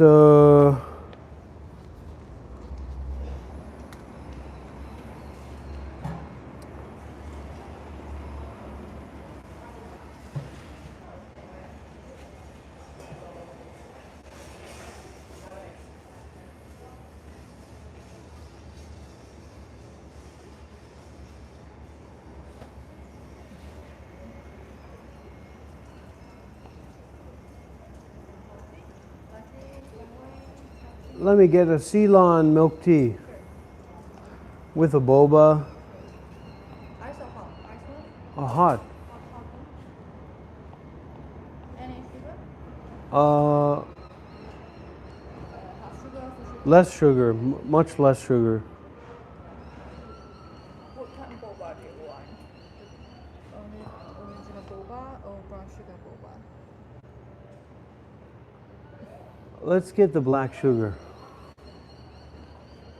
And you have the Wi-Fi here? Yeah, Wi-Fi. Probably Wi-Fi.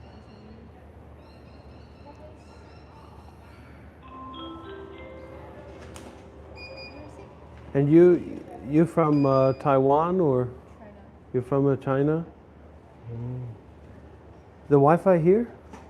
No Oh, Wi-Fi. no password. Yeah. No Wi-Fi here.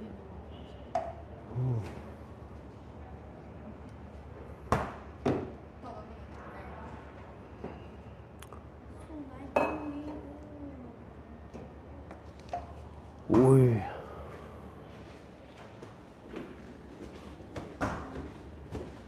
But this is a place you can sit, you can spend a long time here.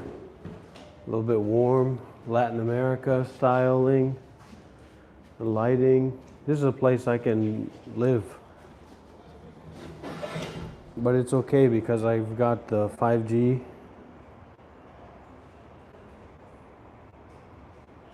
Let's see. Yeah, we got the 5G and we got the SIM card set up.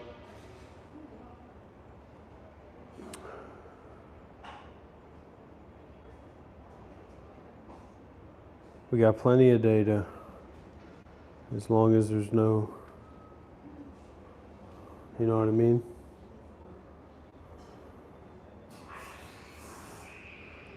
But that's strange how they have this set up, but there's not a Wi-Fi.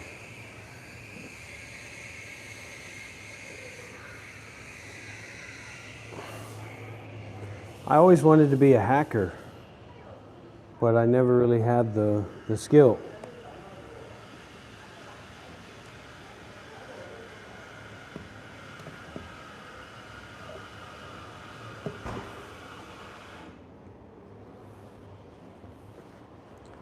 Can you imagine being a gay hacker? That'd be really interesting, huh?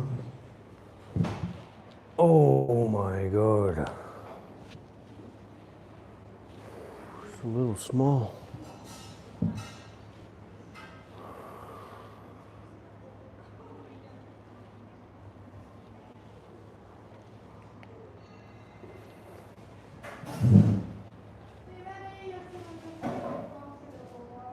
All right, mate.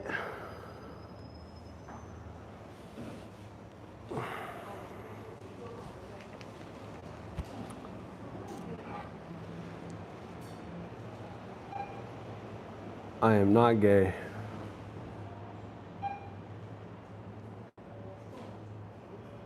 How are we going to turn this towards the Dharma, towards meditation?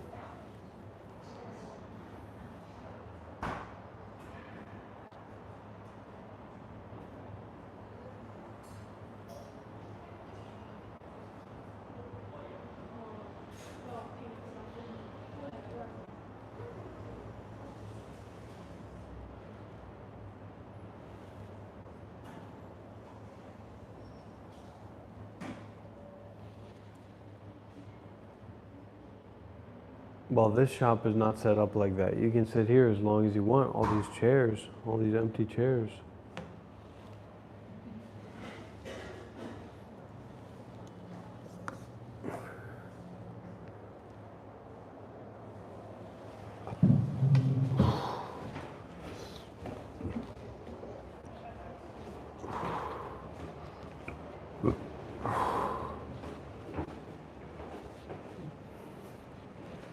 How about the toilet? Do you have toilet? No. Really? Yes. No Wi-Fi, no toilet? Why? I don't know why. And I also don't have the toilet. We don't have the toilet. Yeah. It's going to be tough to stay here.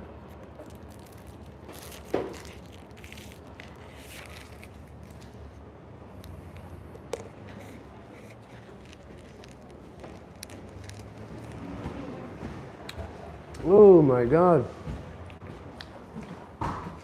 Oh. Oh. Oh my God, that's horrible. That's disgusting. See, that's strange. Yeah, I mean, this is the only place I've looked at all these coffee shops here in Sydney. This is the only place where I've seen indoor chairs that aren't literal steel poles to be inserted into your rear end and then to lodge yourself on it and sit like this. And then I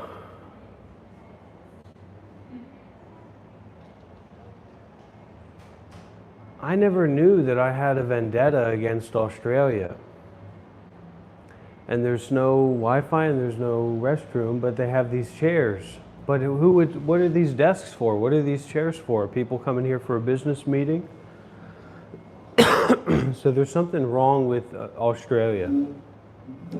There's something wrong with the psyche of Australia and this 30 Australian bucks minimum wage thing. I don't know what's going on.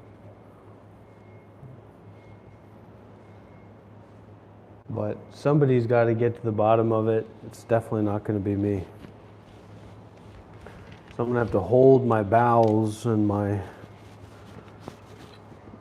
prostate and stick it out here as long as I can so that I can get all charged up and get ready to continue on this journey of suffering and disappointment. The real Australia. The Australia really sucks. That's the real Australia. People just come here for that minimum wage.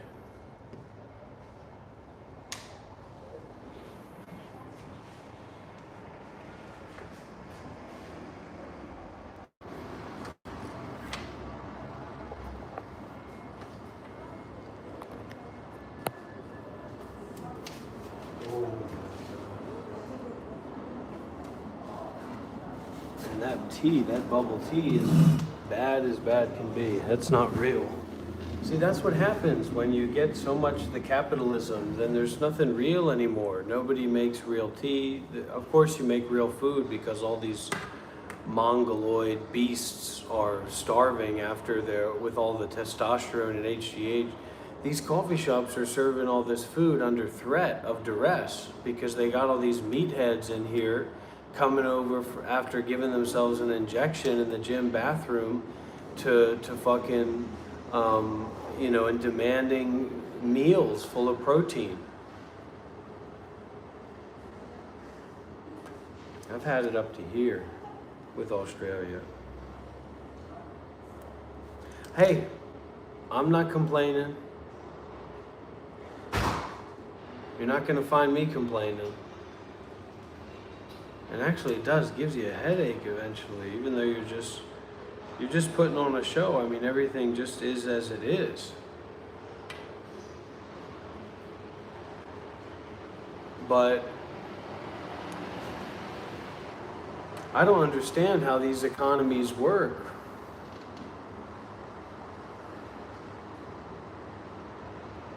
There's no culture here. I would say that's my feeling, that's my sense now, is that there's no culture in Australia. That the people have zero culture, at least in Sydney. Because the accent, everybody seems to be, the accent's not even real. It seems like they're all Americans in disguise.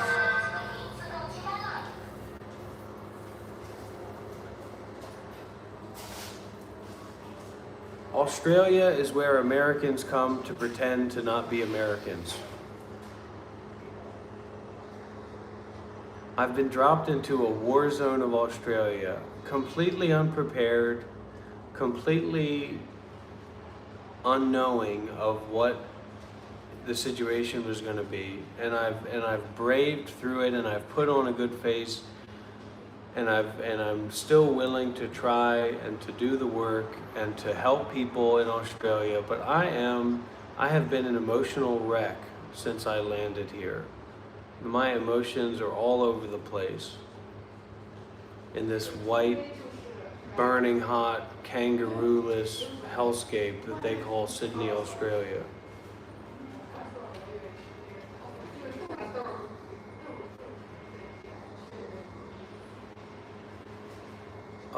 Well, I've been to all of them, except Blue Cliff, but I've been to Blue Cliff's, subsidiary in California. I would recommend Dharma Drum. Zen Mountain's a little bit more culty. I didn't like my retreat at Zen Mountain Monastery, if that's the right place that I'm thinking of.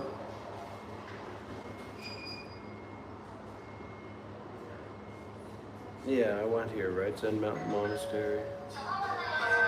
Yeah, I found it was a little bit culty, and all these places are a little bit culty, but it's a little bit more authentic, I think, at Dharma Drum. And then Blue Cliff, of course, is world-renowned, world-recognized as the Thich Nhat Hanh. They really know how to do retreats for people, lay people, Thich Nhat Hanh community.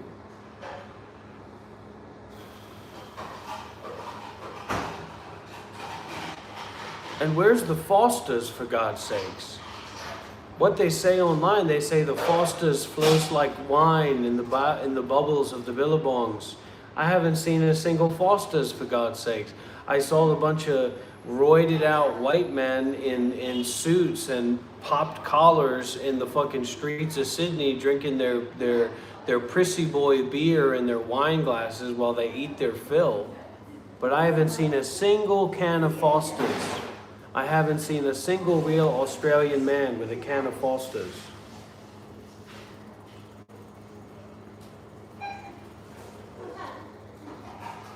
So,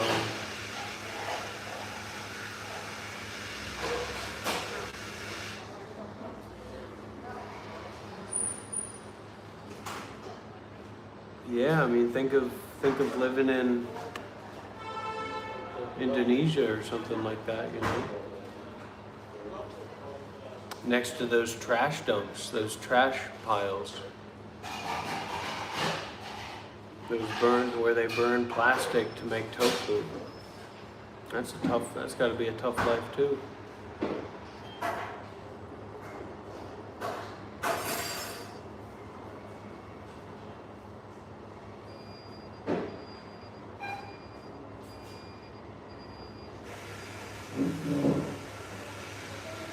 What's another country that I'll never forgive?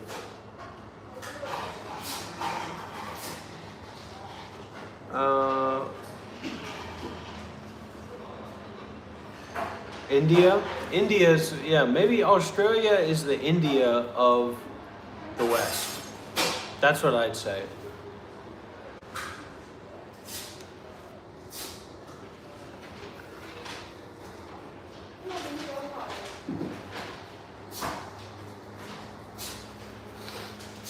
Australians are the Indians of the Western world.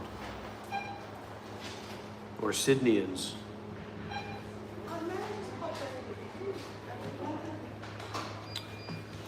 All right. This was supposed to be a live stream about meditation and Buddhism.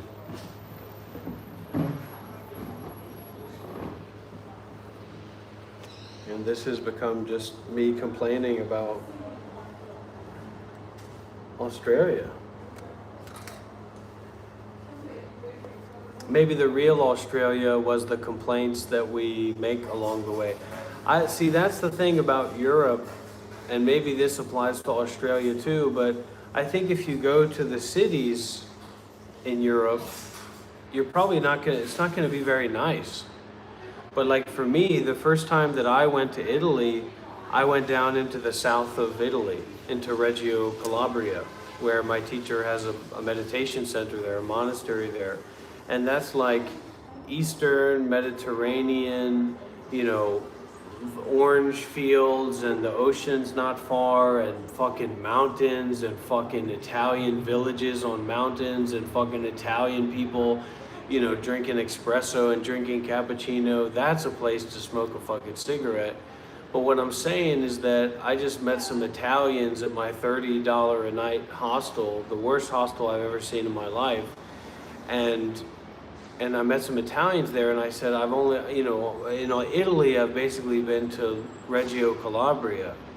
And they said, what? Why were you going there? And that's kind of the problem, is that we don't have meaningful contexts to enter into life. The problem isn't the country or the place or the situation or the black people in that area, the brown people, you know, the fucking aboriginals, you know, oh, how much worse Sydney would be if aboriginals were here. But instead of that is that you don't have any meaningful context in your life. You're just a fucking consuming, judging, ego, you know, money-making zombie. That you got nothing, there's nothing to bring depth to your life, and there's nothing that ever is going to bring depth to your life, because you're not willing to have your ego challenged, and to say no to your ego, and to say no to your identity, and to say no to you in the scope of time, which is what you do in a serious meditation retreat. This isn't about me, remember, this is about you. I am a hologram inside of your mind sphere. You have to remember that.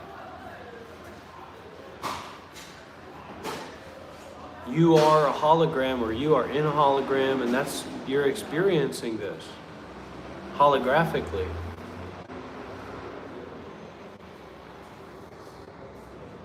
Well, yeah, I don't think you'd call Italy a paradise if you lived in Rome or you lived in, you know, Milan, unless you have a lot of money. So these cities are basically like, it's an extension of the plantations that used to exist, or the castles that used to exist, right? Yeah, I mean, the king and the queen and all their fucking friends were throwing shit onto the streets, and you had to scoop it up or you had to look at it, but they didn't have to deal with it because they lived up there in that fucking castle, and all the peasants were down there doing all the work and all that kind of stuff, right? So Sydney and these cities are just like a modern example of that, only the amount of people that are royalty has increased and has apparently become accessible. But of course, it's really not accessible. It's accessible in the same way that winning big on the lottery is accessible, or getting in a car accident is accessible. I mean, honestly, what is more likely? What is more likely?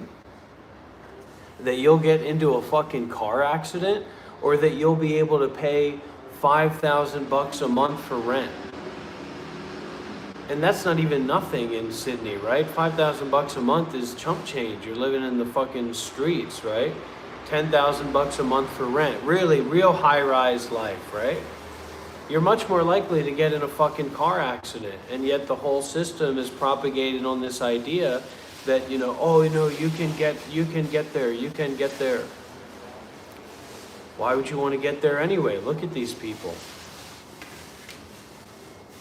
So I've had a lot of really rich and meaningful experiences in the different places that I've been all over the world, because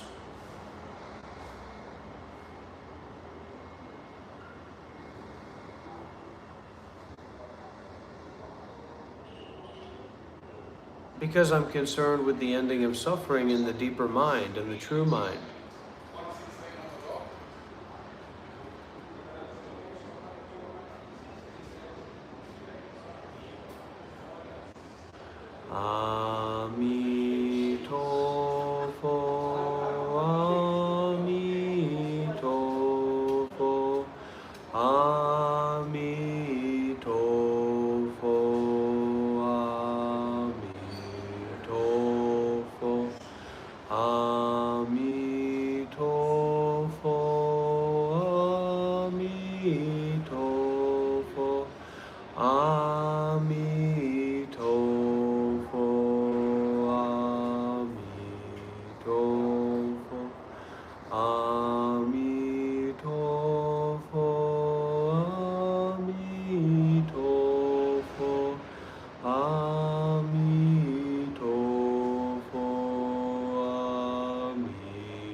Namo Guan Shi Yin Pu Sa. Namo Guan Shi Yin Pu Sa. Namo Guan Shi Yin Pu Sa. Namo Guan Shi Yin Pu Sa. Namo Guan Shi Yin Pu Sa. Namo Guan Shi Yin Pu Sa. Namo Guan Shi Yin Pu Sa. Namo Guan Shi Yin Pu Sa. Namo Guan Shi Yin Pu Sa. Namo Guan Shi Yin Pu Sa.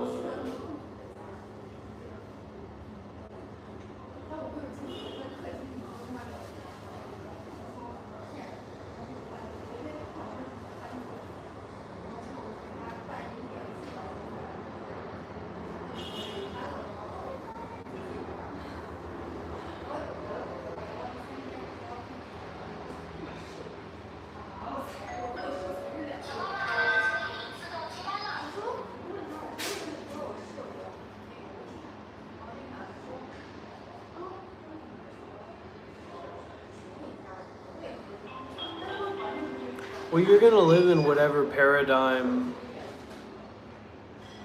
that you're willing to endorse. If you're not willing to endorse the paradigm of working a job, then you won't live in that kind of lifestyle. You won't live that way.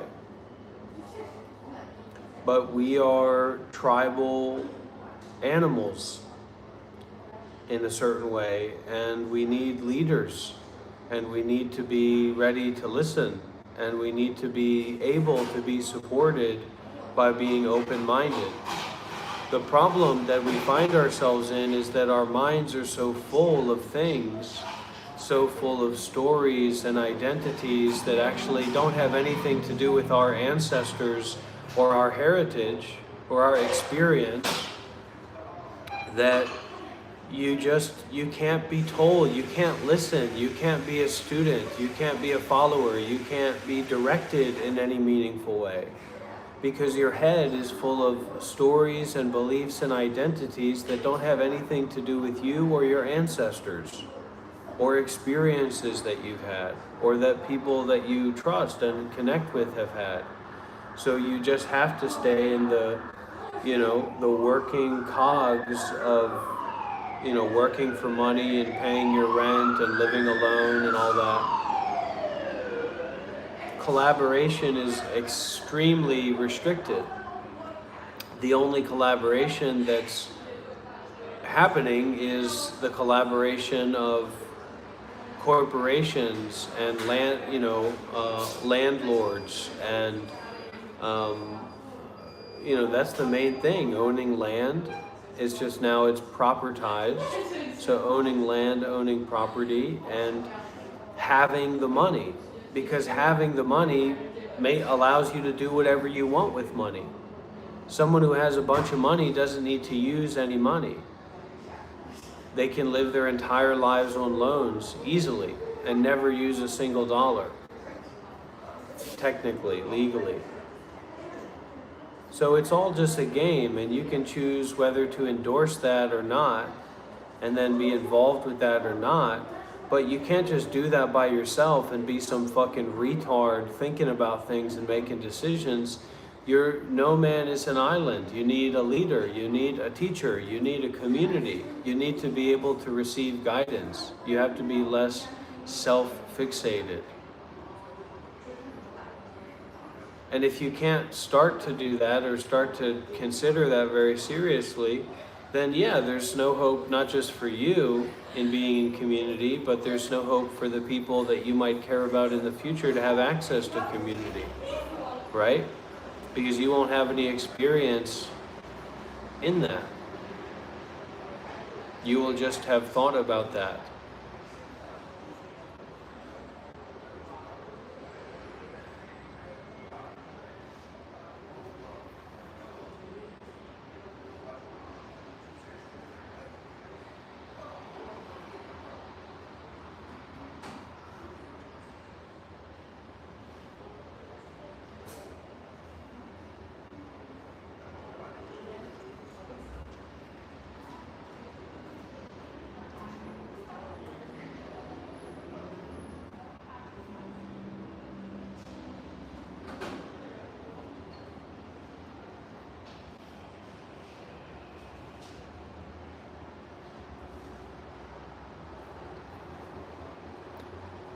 Listen, that's not your real ancestry. That's just nonsense.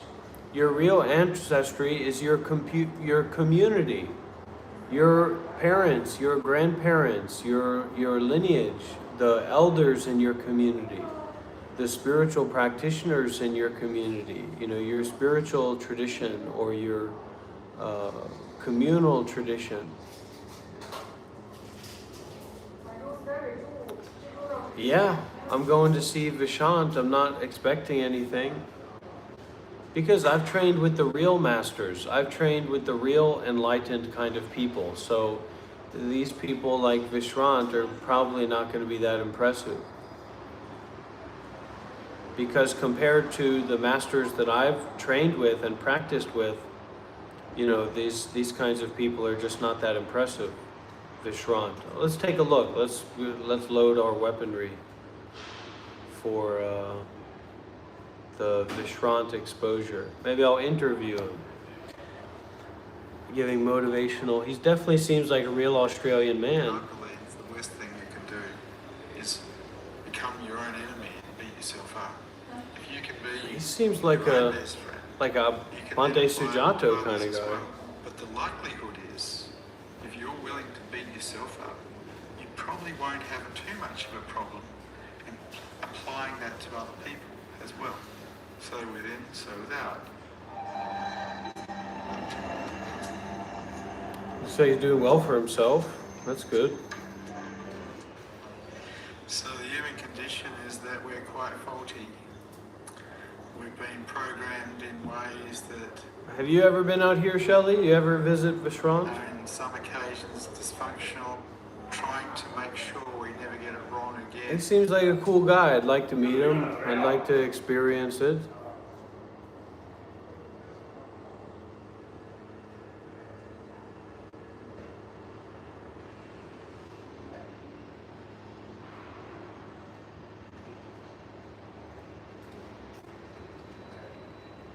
Oh, pragmatic Buddhism is very what? Listen, everybody, let's be really honest about this. The paradigms of the society are just a genocidal scheme.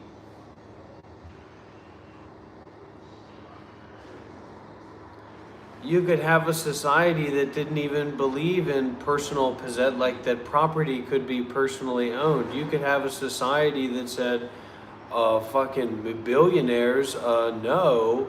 And you could have a society where people are like fucking believe that everybody has a right to good housing and good medical care and access to food, and money was like an afterthought. Money was like something that you charged up, like you had a card that charged up, and then you could go buy the fucking laptop or the headphones or whatever, or the TV or whatever. You just say, I'm waiting for my fucking card to charge up. And if you wanted it to charge up faster, you'd go and do some volunteering or help some people in need. But we think, no, that's impossible. Everything has to be fucking shit as fuck. And it's like, well, no, it doesn't have to be that way. Okay. That's wonderful. Oh, wow, that's wonderful, Anthony. I'm really looking forward to that. We're going to go there, Patek. We're going to go to see Vishrant. You know what I mean? So it's great that you have Vishrant and you set up a house and you do your spiritual work and stuff. It's great. It's fantastic. But what I'm saying is that's actually very limited compared to, some of the meditation masters that, spiritual masters that I've studied and practiced under in modern day that have 1,000+ people communities co-living together, that's primarily not based on money, but generosity and, having, medical care provided and all this stuff. You see what I'm saying? So it's not to take away from those people, it's just to say, that's, I've seen a lot more than that. So it doesn't matter how fantastically they talk or how laid back they are, it's not that impressive to me. It doesn't mean that it's not useful or valuable, but, I'm starting to get on my, my escape from Melbourne phase. And that just means that I'm going full Mad Max when it comes to getting away from suffering, Where's Mel Gibson? This is supposed to be Australia, you know what I mean? Where's the Mel Gibson lookalikes? I don't see any character piece Mel Gibson characters going around.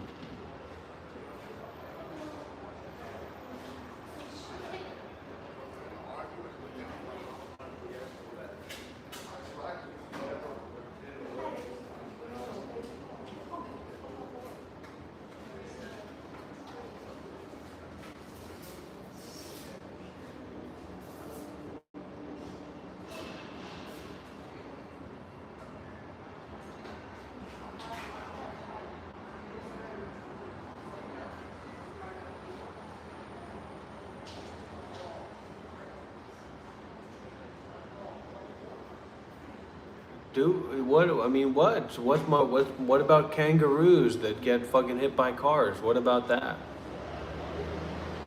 What are you trying to say, Patek?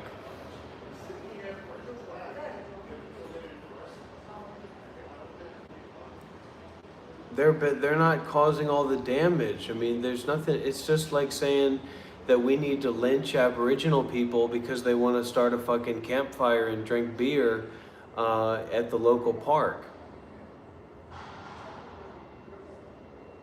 They're not the problem. The same with the black people in America that use food stamps. They're not the problem. It's the billionaire corporations that are poisoning our water supplies. Right? It's the people who would gladly sacrifice communal good and communal life and communal safety if it meant that they could privatize more profits, right? If we and we're supposed to be these very economic-minded, retard people. And so then you look at where the money is, and you got one person who's using $5, and then you got one person who's using $5 billion, and somehow the person who's getting food stamps is the problem. So anyway, you don't want to get into that stuff because it's just a never-ending well of fucking craziness. So monks or people who isolate, solo monks or whatever, they recognize how fruitless and how difficult that is going to be. So they don't want to do that. They don't want to deal with that. And they're smart to not want to deal with that. But sometimes they might come out, make a stab, and then run away. That's also a good way to do it.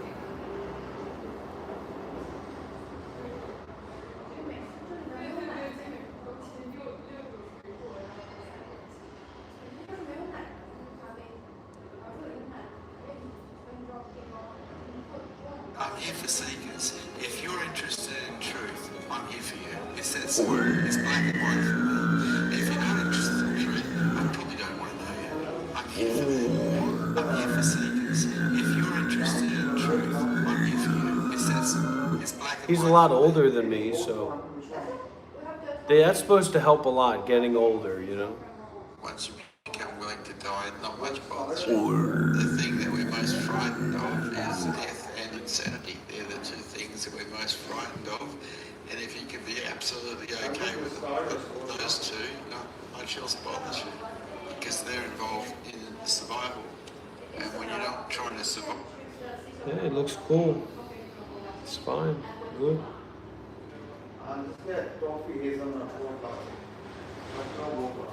Muji is soft. when awakening occurs, your personality doesn't change. Not really. It stays the same. When Just the awakening one occurs. that's identified with it disappears. And so before awakening, I was aggressive. And after awakening, I'm still aggressive. We got the Whereas same I feel haircut that too. Before awakening, I'm like a Muji was younger- probably very soft. I'm a younger And after Vishram. awakening, he's also very soft.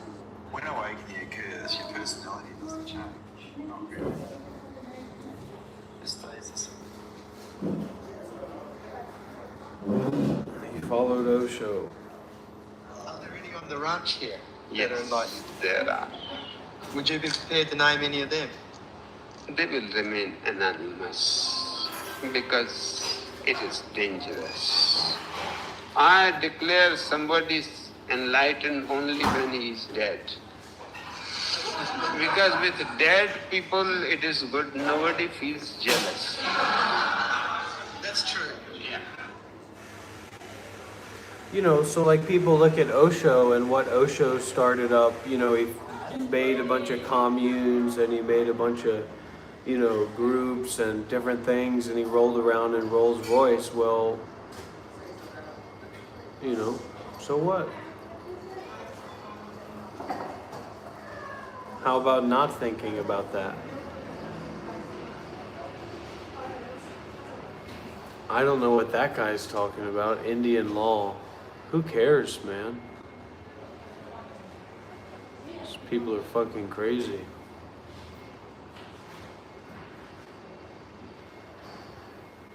Yeah.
I don't know, Pitek. Don't think too much about what other people are doing, you know? It doesn't matter what other people are doing.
What someone else is doing only matters if you're doing it with them, right? Otherwise, it just doesn't have anything to do with you. Ready to activate.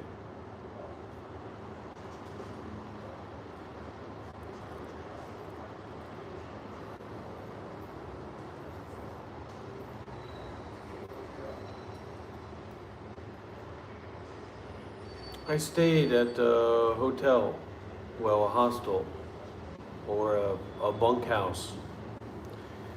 And I wouldn't say that my host was rude, it was just not comfortable for both parties. So that's why I wanted to get on out of there.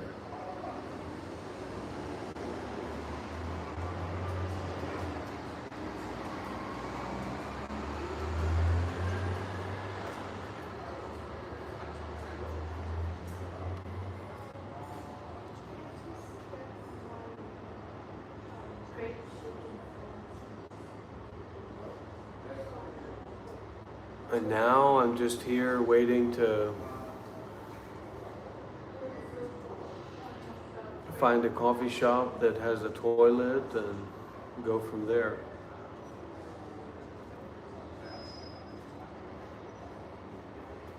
So what if I am bald? What are you going to do about it?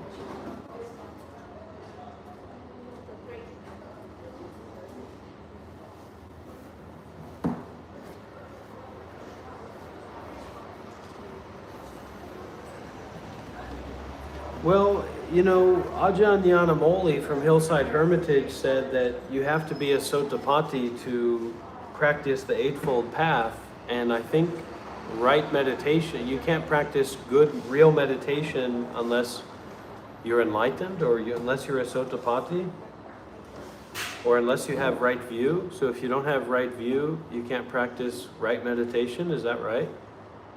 Is that right, Chanath?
Sounds right to me.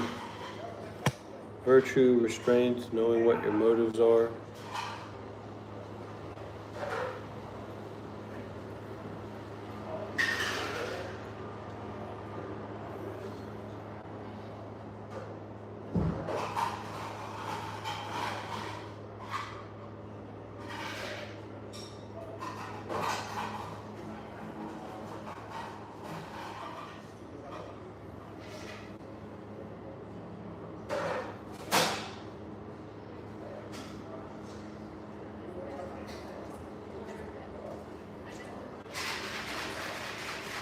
Well, we can't really know what someone else's degree of awakening is. That's why spirituality kind of burnt out in America, right? Because there was that big wave of the 60s and 70s and all these, you know, spiritual characters and swamis coming over, and everybody was just blasted by the brownness of their skin and the longness of their hair, and they were talking about spirituality.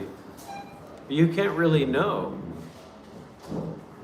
if someone is enlightened or not. You can kind of know up to the point that you know, right? So like the standard, the level that you've gotten yourself to, which directly correlates with practice and experience and self-sacrifice to get to that point, right?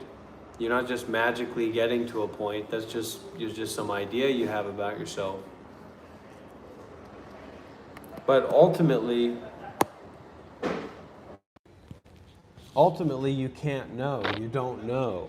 So that's why now modern spirituality, you just follow. People have learned, younger people, everybody has learned to just follow the loudest retard in the room. Whoever is wearing the fanciest clothes or talking about the stupidest fucking shit possible, like Arcturian, Lemurian light language and fucking retard asteroid codes. That's the people who you follow, because you're too fucking dumb to realize how stupid you are, and anything that somebody can come up with and seem to be taking it seriously, you're gonna fucking, your eyes are gonna open up, you're gonna start drooling and whining and moaning with your fucking dumbness. So I'm sorry to be the one to tell that to you, but as far as me and you are concerned, just as much as Rick Shant or whoever his name might be, an enlightened guru, he's also, just a fucking fraud. For me and you can't share it. You can't share that enlightenment experience. And anyway, it's so subtle, it's so particular, it's so refined. And most of the people that want to talk about this stuff their minds are not refined. They've never trained, they've never practiced, and yet somehow they think that they have something to say about enlightenment. You don't. Just like saying, that's why the whole monk thing is good, because you can say to these people, you're not a monk, shut the fuck up. You are not a monk, shut the fuck up. You are not a monk, shut the fuck up. And there's something practical and real about that. There's something useful about that. It's like if it wasn't a business, right? It's like if you had a hotel or a hostel or a community gathering space that wasn't a business, and everybody was just kind of like there, and we're like, we're kind of all equal. Everybody's kind of all equal here. And then you get some fucking freak, alcoholic, traveling, whore, prostitute, hypermasculinity travelers from Europe to start coming in, and they turn this place that was a hub for a community into a fucking retard, drunk, whatever the hell they want it to be zone. And everybody just says, well, I guess, it's just, that's what it is. That's not just what it is. You've never been to a fucking meditation retreat before. You're talking about fucking asteroids and psychic deities and whatever. And when you're like that, you are pre-programmed when you grow up like this in the modern world to be an arrogant fucking retard when it comes to basically everything. Because all of our practical use of our body and mind for community and for being in community has been exchanged with, how can you use your body and mind in the easiest way possible to make money? And then if you can make money, you're the smartest fucker in the world. You're the king of the world. You're the pure gospel. Everything that comes out of your ass is golden light, because you've got an apartment, because you've got a high-rise apartment or whatever, or because you have money in the bank, or because you have something that you believe that you're doing. So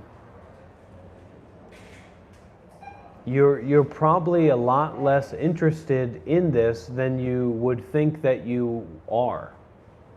Because right now it's just another thing for your ego to put onto your shoulder, to stamp onto your face. But when you get down to the brass tacks of it, of challenging your experience, you've got nothing to say. You're zero. And you don't want to be zero. Well, that's what this is all about. It's not about the fucking retard asteroid in the sky putting out fart waves into your life. It's about how fucking retarded and stupid and broken you are, and how against zero you are.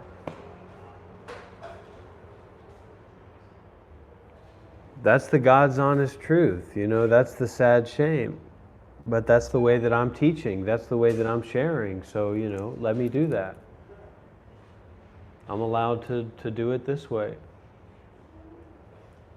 But you wouldn't know anyway. Even if I was skinnier and, maybe I was a fucking yoga instructor dude, or I was a monk, or I was transitioning. Maybe I'd start taking estrogen and get my dick and balls cut off.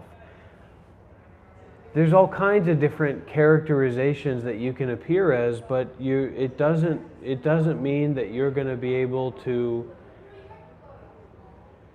determine that you're better or you're higher in any way, or that someone else is better or higher in any way. It just doesn't work that way. It will never work that way. Cannot work that way.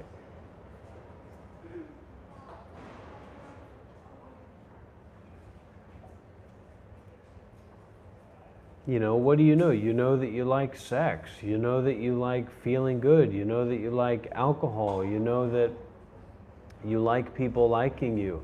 But what do you know about not liking or disliking, about the irrelevance of your opinion? What do you know about that?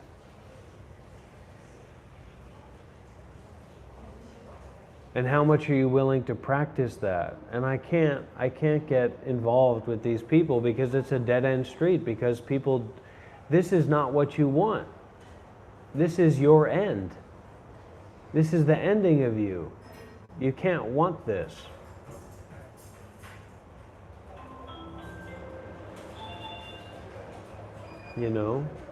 And I'm sorry that we don't have a group home program right now. We don't have a retard school right now. We're dealing with, already we've got big problems here. So I don't know what to tell you people.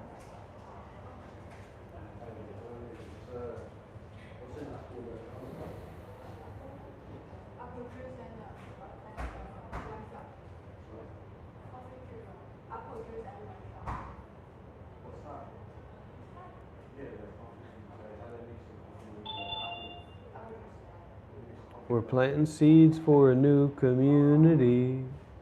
It's time to wake up.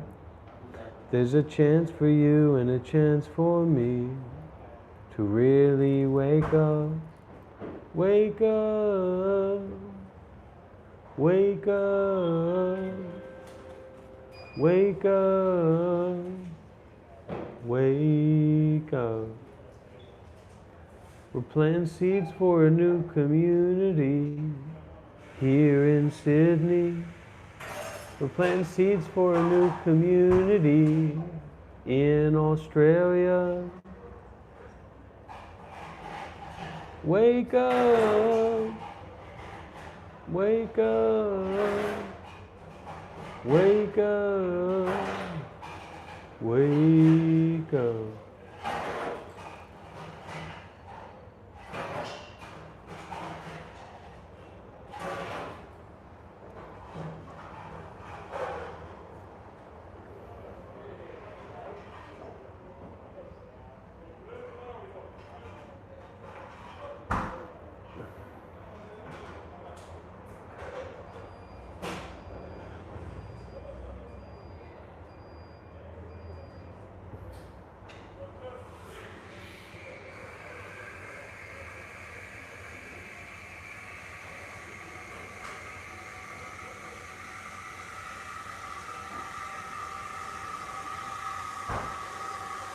Looks like we got a few Aussies in Brisbane.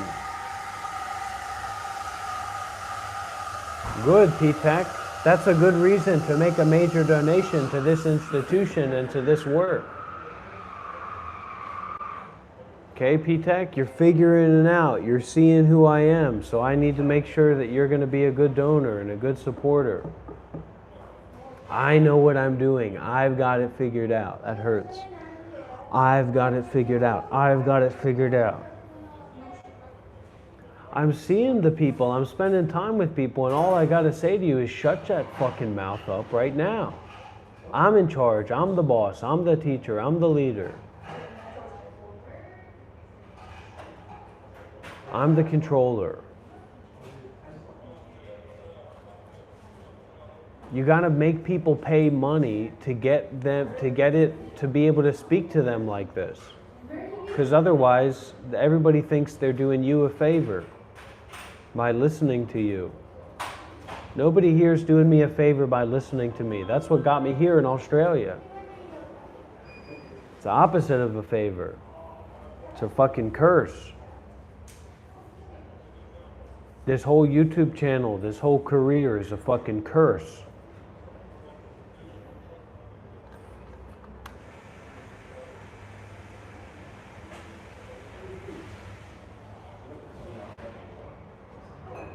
You know, that's why they do meditation retreats the way they do, because people are unbearable. Because they can't bear the state of people's minds and the state of how people carry themselves.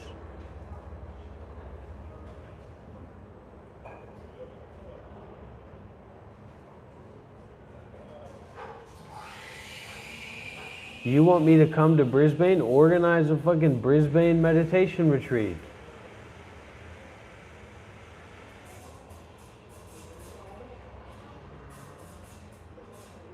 You want me to give a Dharma talk? Organize a fucking Dharma talk.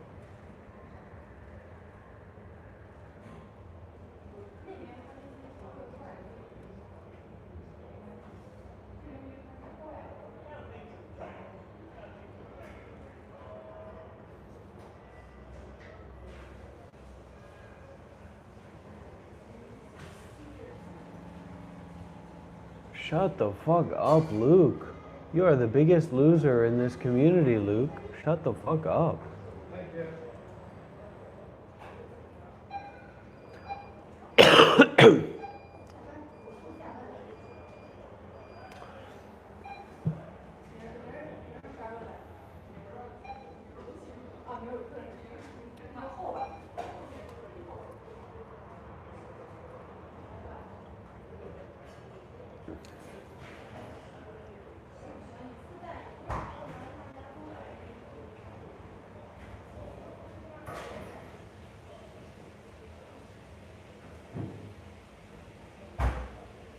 It's like asking me, you know, am I impressed by Vishant? No, I'm probably not going to be impressed by Vishant.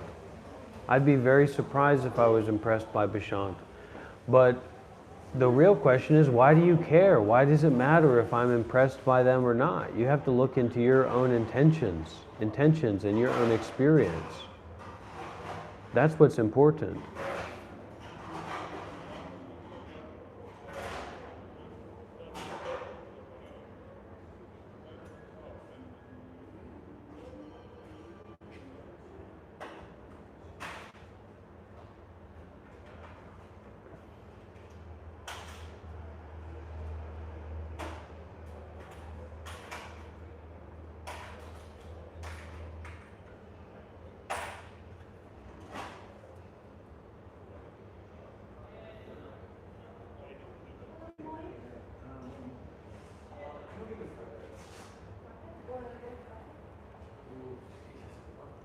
I'm going to need to be getting some lunch pretty soon.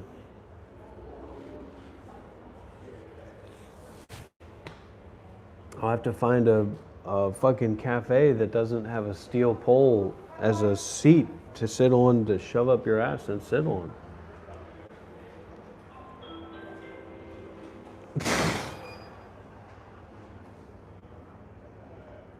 That means you're doing something right.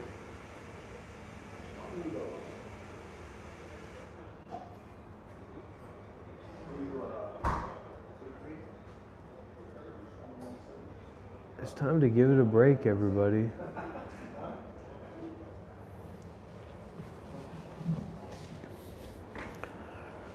I'm a fucking king in Sydney.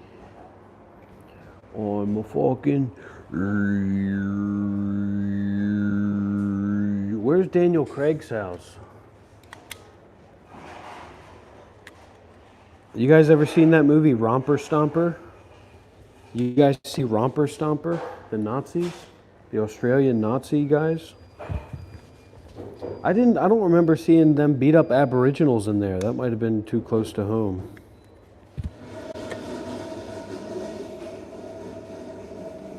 They seem to be focusing more on Asian people in that Romper Stomper movie. But that's Australia. That's what Australia is supposed to be all about. But I'm not seeing anybody like that around here.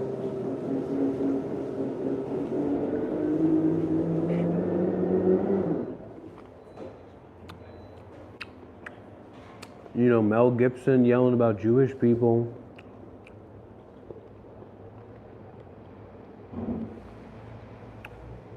I think Australia is just kind of fallen off.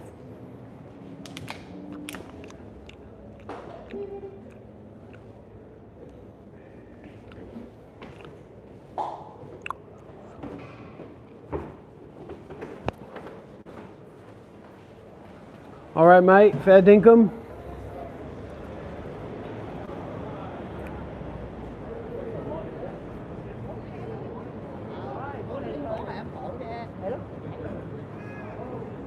All right, mate.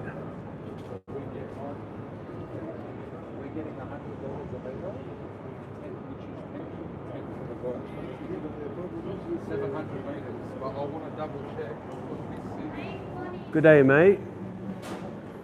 You have a toilet here? No, we don't. So where do you go? Because people drink coffee, they have to use the toilet, right? Yeah. So where do you go if you want to use the toilet? Inside the train station. The train station toilet. Okay, maybe I'll come back after that. How's a coffee shop without a toilet? That's what Australia's all about, huh? What the fuck? You know, I never understand these cities. I mean, I thought, where's the bush? Why don't you extend the city into the bush so that you can have coffee shops with fucking toilets? They need to put me in charge. Jesus Christ, mate. I tell you, the moment that I start walking around here in Australia, I get fucking pissed off. This fucking shit. I gotta go to the railway station to use the restroom. For fuck's sake, mate. Who the fuck is that? Go into the train station. She said it like I'm gonna take a little walk down the fatty and go to the train station. Look at this fucking hallway. Fucking 20 kilometers. Where the fuck does that go? You fucking kidding me? Jesus Christ. Australia, your days are numbered, all right? This is no good.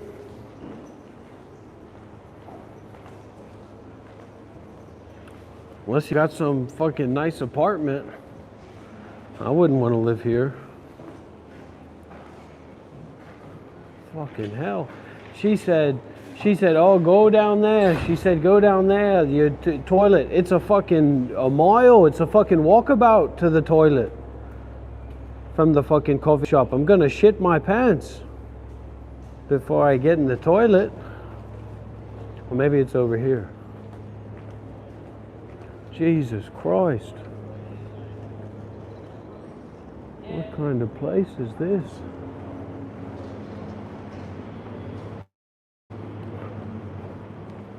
This is fucking criminal.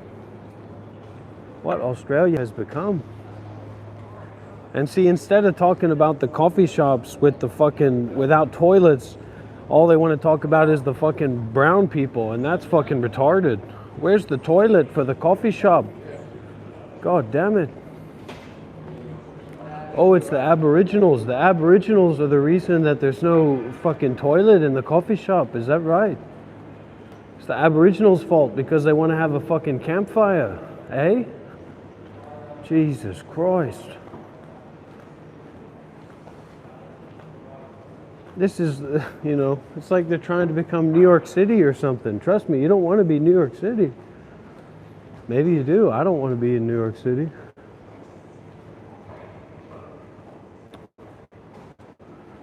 Where the fuck is the toilet?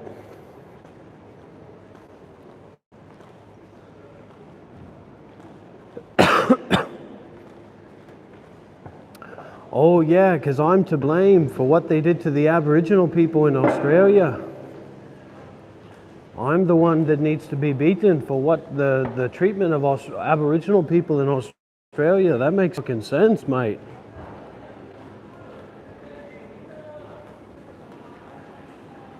Here, this is what fucking makes sense. This is the first thing I've seen that makes sense in fucking Australia. Yeah, you bash me because of fucking Australia.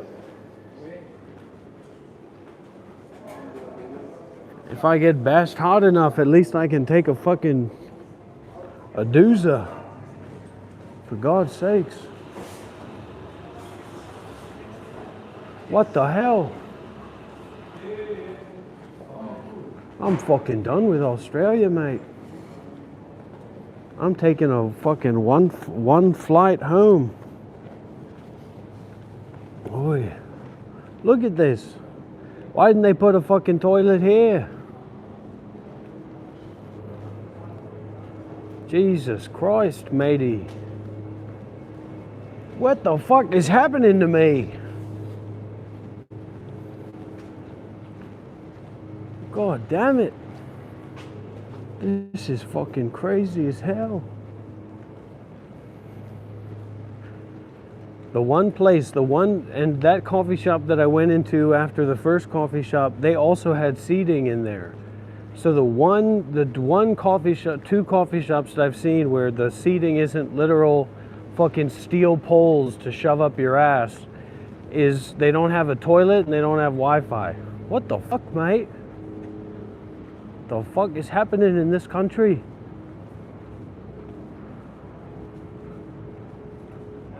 Oh, good day, mate. Just walk straight, right? Okay. All right, thank you, mate. And now I can't even, how am I going to find my way back to those fucking coffee shops when I do find a toilet? Aboriginals fucking setting up camp outside because the coffee shops don't have toilets. Who can fucking blame them? It's the fucking worst decision of my life, coming to Australia.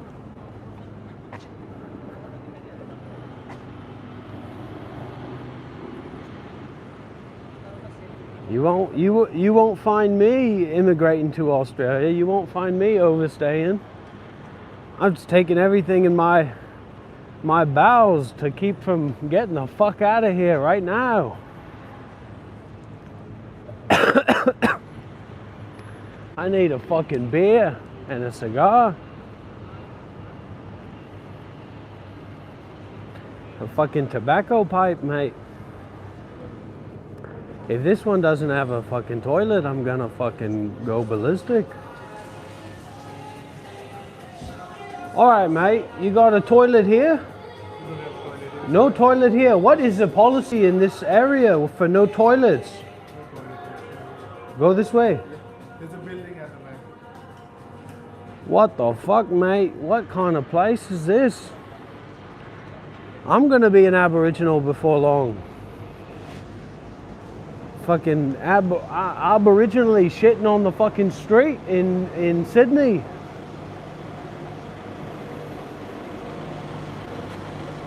Yeah. It's shit here, it's shit over there too, mate. It ain't gonna be no better over there. You think Australia is bad, wait till you visit Sri Lanka. You know what we say? We say, stop complaining, you fucking Mauser.